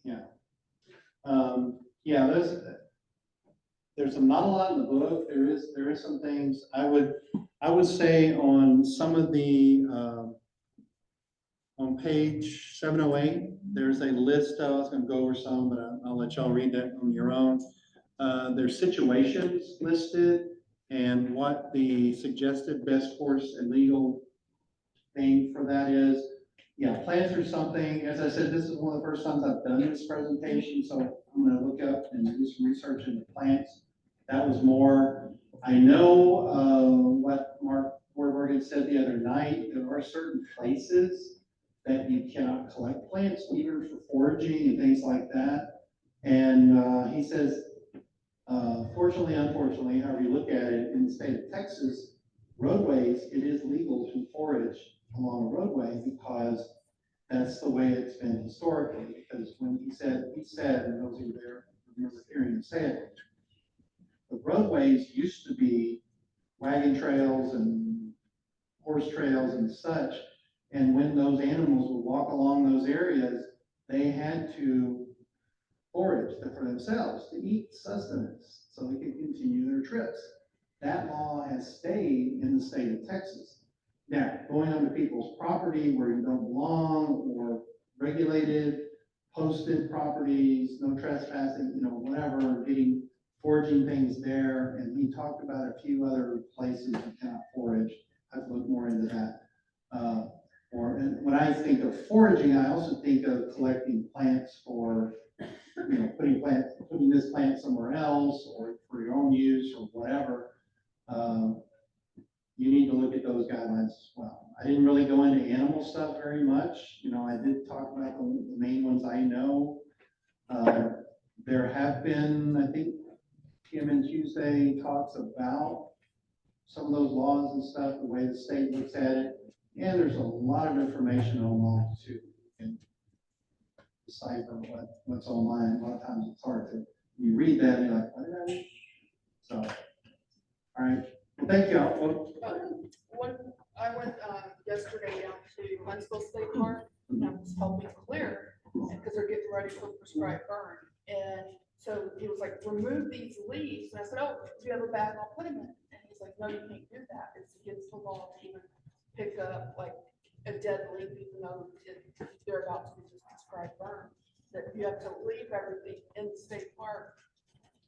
So I was surprised by that. So what I learned from that experience is if I'm volunteering to do something, ask whoever's Yes, taking it. what's going on. and that's the main point I was trying to make here, is that if you volunteer for an organization, park, state park, county park, local park, city park, whatever, ask them, what is their regulation? What are their requirements? What do they want you to do? And they're only gonna tell you basically the basics of what they want you to do. Now, if you wanna take the initiative and do X, Y, Z, make sure you can do X, Y, Z. Every step. But yeah, bagging lanes, I wouldn't even thought of that myself, but I do know that state parks have some weird, different regulations, because I remember when I learned how to go, when I went to the class for the outdoor education, or it was called Texas Outdoor Ethics or something, it was how to cook outdoors. They would teach us how to camp and all this other stuff, so we became camping advocates, and we were supposed to do all this camping programs, which we never did. Things changed, and I had Dutch oven, which Dutch oven, I don't have a campfire, but I have coals. And I'm used to doing it, because I've done it in other places where there's a sidewalk there with concrete, and I put the coals on the sidewalk and was putting the Dutch oven over that, and one of the people there from the state park was there with me, and they're like, Gerald, can I ask you a question, or can I say something? Calls me over, didn't want to say anything in front of me. I said, can we keep the coals inside the fire pit rather than outside? And I didn't even think about it. They're looking at wildfires, they're looking at other issues, and they want to keep the fires in the pit, which made sense. I didn't even think about it because I was used to doing the same thing other places. So just because you do something at one place you volunteer doesn't mean that the same thing applies at every place you volunteer. So, thank you. Gerald, thank you.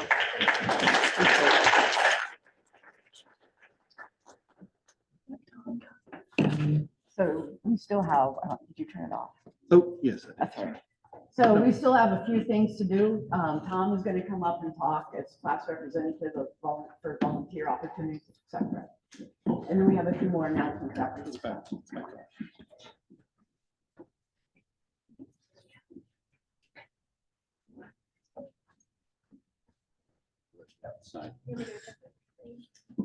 Yeah, I'm Tom Philpott, class representative for this intern class. I attended a board meeting and I was not prepared, so I have to go to another one. It was more of an information gathering for the flow of the meeting, so I can't really talk until the next one about being the board information, but I'd like to share some of the things that I found out regarding volunteering and getting your AT, which a lot of people are very concerned about.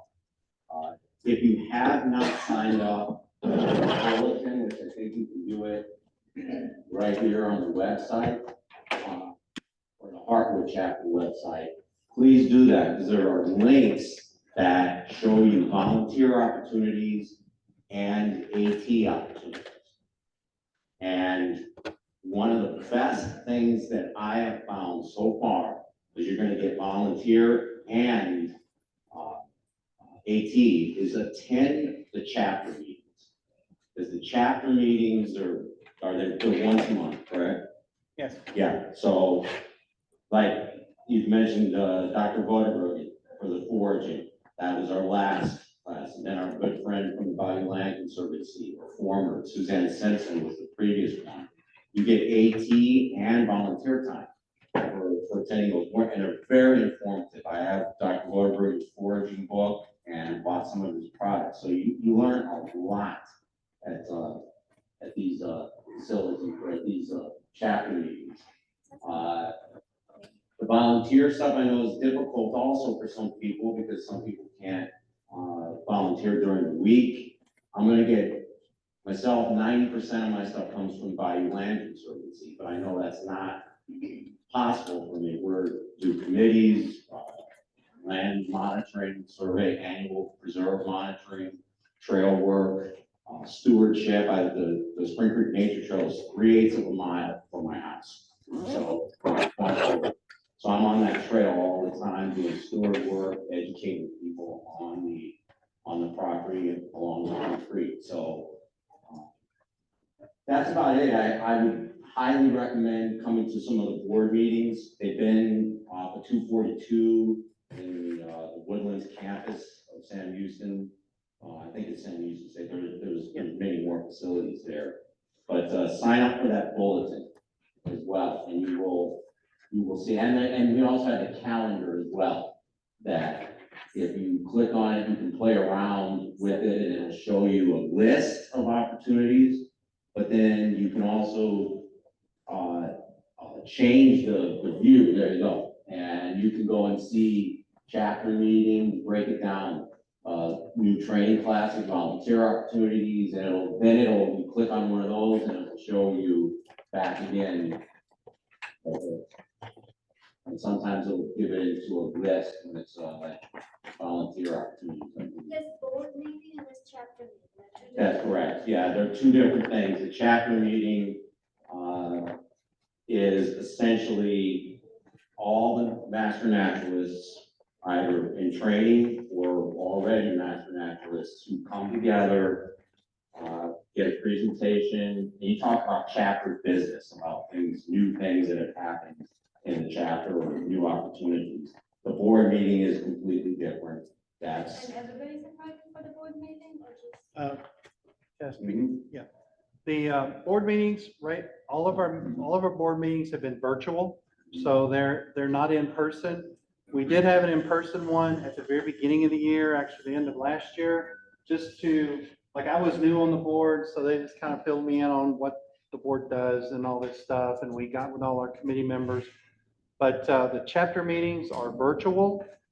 If you are interested in attending and you're not on the board, send a email to the Heartwood president. You mean the board meeting? For the board meeting, that's what I said, board meeting. Yeah, we get. Chapter kinda- meetings are. in Chapter person. meetings are open to anybody, and you can bring a guest, it's open to the public, so anybody out there can attend the chapter meetings, so. But the board meetings are virtual, and for the most part, unless, you get with the president or get with myself or whoever is leading the meeting, mostly it's just listening in. And that if you do have something, you can ask to talk or whatever, or if you have if you're on a committee that you're filling in for the committee person, yeah, feel free to talk, or chime in on what we're discussing. But mostly it's just simple business, like what's happening at the next few meetings, what's the financial status, just basic stuff. Doesn't last a whole long time. They make me come as Yeah. a class rep. As a class rep, he is on one of the committees technically. Yes, ma'am. So aren't the chapter meetings recorded and available on YouTube? Not always, not always. For example, I just got an email from the president yesterday or something. Some of the last couple of speakers, not so much, but Dr. Vorderbergen, when he was there, a lot of his topic is copyrighted by himself or whatever, so it's proprietary in some way. That's that word, right? We asked him if it could be posted. What he told me was that it can be posted if the YouTube channel is only accessible by our members. That's fine. But if it's a public accessible thing, he would rather not do that. So I You can don't. Zoom them. Yeah, you can, Zoom yeah. as well. Well, the Zoom meeting is put on YouTube. That's what Oh, I know, my- but they can Zoom it. Yeah, they can Zoom in and that, people could record it themselves. So, I mean, there's gray areas for that all the time, and most of the speakers I think will have coming up potentially won't have that issue. He was kind of one out on that. I wanted to get in because, well, go ahead, finish your talk. I was just gonna, Texas Parks and Wildlife as well is another one that I've used a lot for for their classes. They just had a fantastic one that I got Recording in 18 progress. for What a Mash. It's about erosion control, fencing, and how snakes are getting caught. I highly recommend to play around on their website. I think Mish does a lot of the Texas Tracker series as well, but you have to watch those, or you have to be live on those with Zoom. You can't go back and watch them on YouTube and get credit.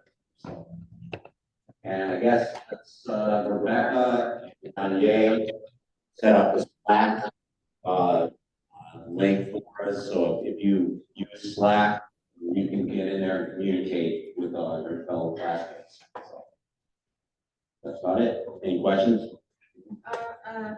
So for us in training, our next thing would be February the 29th. It's Thursday, yeah.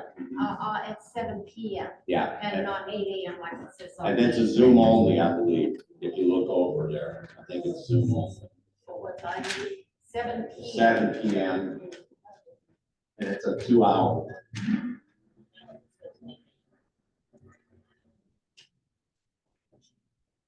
Is it the same recurring,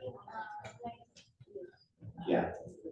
Yes. Is somebody gonna make sure to email us if that's, For the next class, the next class is? we will send you an email, just like we've been sending you the one on Wednesdays to remind you. We will send you one on probably Monday. Second class after the 2 classes away is the next class is next Saturday.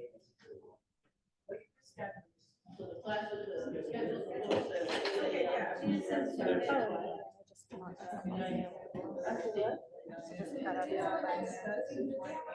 Okay. Okay, we have a couple other things to talk about. But it's on Zoom, she didn't say it was at 7 o'clock, and they just said, 29th on 7 o'clock. What does the book say? It says 8 a.m. 8 a.m. on the 29th, There are. which is a weekday, I'm guessing? Yes, there's Thursday. No, that's January. Says February. Oh, yeah. But that's January, so go down the bottom, I believe. I'll get back to you guys about that in just a sec. We're gonna talk about the TMN Tuesdays. Also, to sign up for the newsletter, go to the Heartwood chapter site. And just on the welcome screen, if you scroll all the way down, see that button to the right, subscribe to Bulletin and Newsletter. Click that, it'll take you through, you enter your information, and you will start getting that in your email. For me, that went straight to junk when I first started getting it, because a lot of newsletters do. So just keep an eye out on your junk folder the first few times and make sure you say that the sender is safe, and you should start getting it in your inbox. Talk about the board meeting, I mean, the chapter meeting, and then I get to take off. Yeah, I'll get back to you about the date in just a minute, or the time for the next class in just a minute. And we're gonna go over TMN Tuesdays real quick. Yeah, it was constantly mentioned today, so I just wanted to show you where it was. If you Google Texas Master Naturalist Program in Google, and then you click on it, you get to this screen, which is the main Texas Master Naturalist screen. And over here on the end, it says TMN Tuesdays. And once a month, they have a seminar. These are the dates here. And I guess it might tell you who the speakers are in here somewhere. Yeah, I guess it does down there. Like February is this one, February was rattlesnakes, and then the next one, you know, whatever. But anyway, you go through there and look at it. If you want to register for those, you just click on this button, register, and it will pop up and it will ask you, do you want to do all of them or just a few of them? And then you just fill out the information, including what chapter you're with. And then it will send you, in your, if you click on all of them, it will send you the invite for every single one of them. So you'll get like, 12 invites in your box, and you'll have to go find those again later.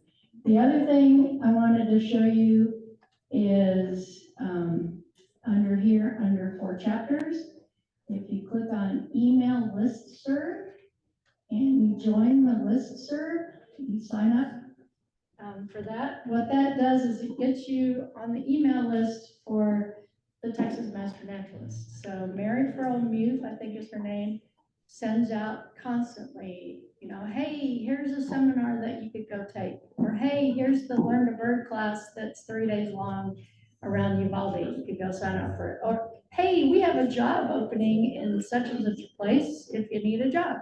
So you'll get a lot of emails, 2 or 3 or 4 a week, but there's lots of advanced training stuff in there. And some of them might not be listed on our calendar, but if it's something that's pertinent, you can always talk to Melissa and see if it can count as advanced training. So it's a great list to be on. Okay, and the meeting on the 29th is at 7 PM. I'm not sure why it says 8 AM in your books, but we'll send out an email with the updated correct time. Sorry about that. The others that we looked at are correct, so. So there's no meeting next March, right, next Saturday?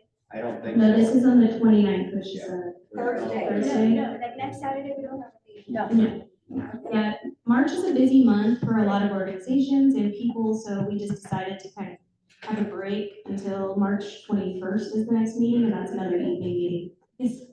You guys send out Zooms every time, because last Zoom last week, I think it was, the blanket Zoom link that you guys sent out, I tried to get on. So the deal with that, I'll tell you what happened there, is that the very first meeting that we had, that was a Zoom link, don't ever use that Zoom link again. Okay, well, it was the blanket one, you guys sent out, said, an email that said, all the rest of them are gonna be on this. And I couldn't get on it. so I will send one out every week. Thank you. It will be the same one from now on, since the second meeting, because they had not renewed the chapter's Zoom license for our first session, so I had to use my personal Zoom account. So if you're trying to get into that, you're trying to get into my, my account. That doesn't work. But I've been the one the last couple of weeks sending you that link on Wednesday that has a Zoom link in it, and that is the correct Zoom link. Yeah, well, it just popped up a message, well, I clicked on the one that it said use this Zoom for all the rest of the meetings, that's what I clicked on, and it just kept coming up that you guys were busy in another meeting. So if that happens again, go back and look in your emails and try to find the most recent one, and it will be correct. And I test them out every time. One other thing I wanted to say before she starts talking about Slack is, I know a lot of people brought water bottles or coffee mugs, and that's fantastic. I was just gonna encourage more people. We will not provide you with a bottle of water here because we don't want to promote plastic trash constantly. So if you want water, there's a water fountain out there, bring your water bottle. If you bring your own coffee mug, that would be awesome too. That's what I do. So, and I think Rebecca's trying to put the Slack up. Did everybody get the Slack email? Anybody join? Yes. Cool. The invitation only works for a period of time, as I understand it. After 2 weeks, if you haven't joined, the invitation expires. So make sure you join it.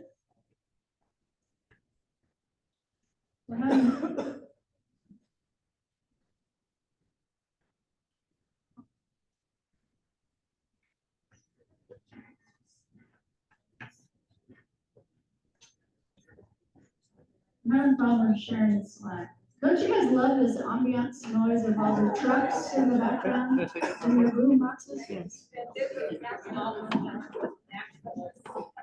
All right, while she's doing that, I'm about to take off, but, thank you for having me, or thank the training team for having me and that. I will speak briefly to the upcoming chapter meetings and the topics and stuff. The next one, the one for March, will not be at the Huntsville campus. It is during spring break, so it's gonna be back here.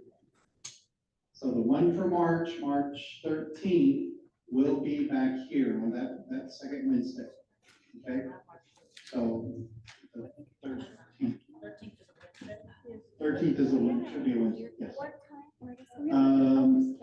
The meeting generally starts around 6 and 6:30, and then we have a short social hour business for the chapter, and then we have the speaker. The speaker for March will be Jaden, who's also on our board, I can't think of his last name.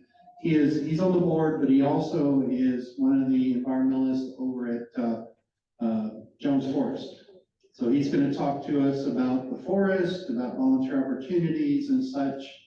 And he and I are working on something. We're potentially going to get a field trip out there. I know y'all have done it or will do it for the class, but I want to be able to take the whole chapter out there. So we're looking at doing that sometime before the summer. April, we're still working on the topic for that one. That one will be back at Huntsville. Most all the rest of, not so. Sam Houston, what I meant to say. Most of the other ones will be there. We were trying to get away from what we did last year, which I don't care what we did last year, but we seem to change weeks or change the day of the week or change the location all the time. So we want to try to stay consistent. So we're trying to have all of our meetings there at the San Luis campus on 242 so that we continuity. And we're looking at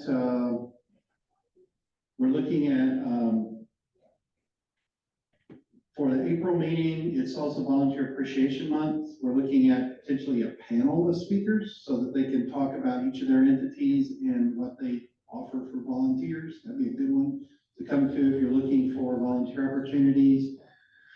I've got a lady on the line from the Houston the Walleye Center for the Houston Humane Society. Then maybe talk about bats and some other stuff. And then not sure about the rest of the year, but we're trying to get some good speakers. So I had some really good speakers in the first one. That was my goal, to get some real good speakers the first part of the month, some people I knew, and that. So I'm trying to continue that for the year. So thank you again, and I'm going to do this to her, and I'll see you all next time. Thank you. Real quick, let's see. I'm trying to put it on the HP camera here on the computer, but it's not working. Oh, yes, it is. Right. Okay. Can you see me? Yes. This is So, old school technology. We tried to zoom in from my phone, but it would not show the Slack screen for some reason. So I'm just going to show you guys here. So if you log into Heartwood's Slack, It's backwards. I can fix that. Okay. Well, anyway, you're gonna get into our general chat. Once you go to the general chat, if you scroll down a little bit, you'll see a message from me, Rebecca Behan, that says 2024 interns. Be sure to join the hashtag 2024 class channel. So please go in, please join that channel. It will have updates. Like last night, I updated about this crazy traffic today. It sounds like we're on an airport runway. I'm sorry about that. We'll also have the opportunity for you guys to join together for your projects. Last year, a lot of us created our own channel. If you scroll down to the bottom of the main Heartwood channel page, you can, or under channels, you can do, there's a plus sign, add channel. So last year, I was in a bat group. We did, our team was called 2023 Bats. And so we got in that group and we all chatted about bats and made our projects there. So again, with the final projects, they're optional. You can get up to 8 hours of extra volunteer time through that. So it's a good opportunity if you don't have like a lot of time during the weeks. I know we have a lot of volunteer opportunities during the week and that doesn't work for everyone. And it's a good way to meet other people. The last day of class, we will have basically a science fair outside with all the tables that have been created. You can stand at your table, present, and then walk around to everybody else's table. It's really fun. We did it last year, so hopefully y'all will take advantage of the projects. But again, it's optional, and the Slack is a great way to coordinate that together. Can we start a WhatsApp? I don't think we want to do WhatsApp. I think we want to stick with Slack.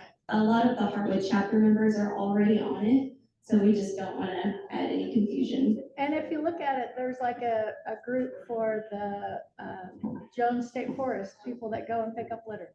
There's a group for Birding. the birding, so that's kind of where all the discussion is for the chapter. It's an app on your phone. Yeah, if you want to come up and look at mine or hers Yeah. on our devices, feel free to do that. I've got it up on my iPad. She's got it up on her phone. We could just talk And about also something. within Slack, you can direct message us, so feel free to direct message me. I will be at most of the meetings, so if you have any questions about the meetings, please feel free to contact me anytime. Any other questions? Does it have to be on your phones? I think you can do it from a computer as well. Yeah, you can do it from a browser.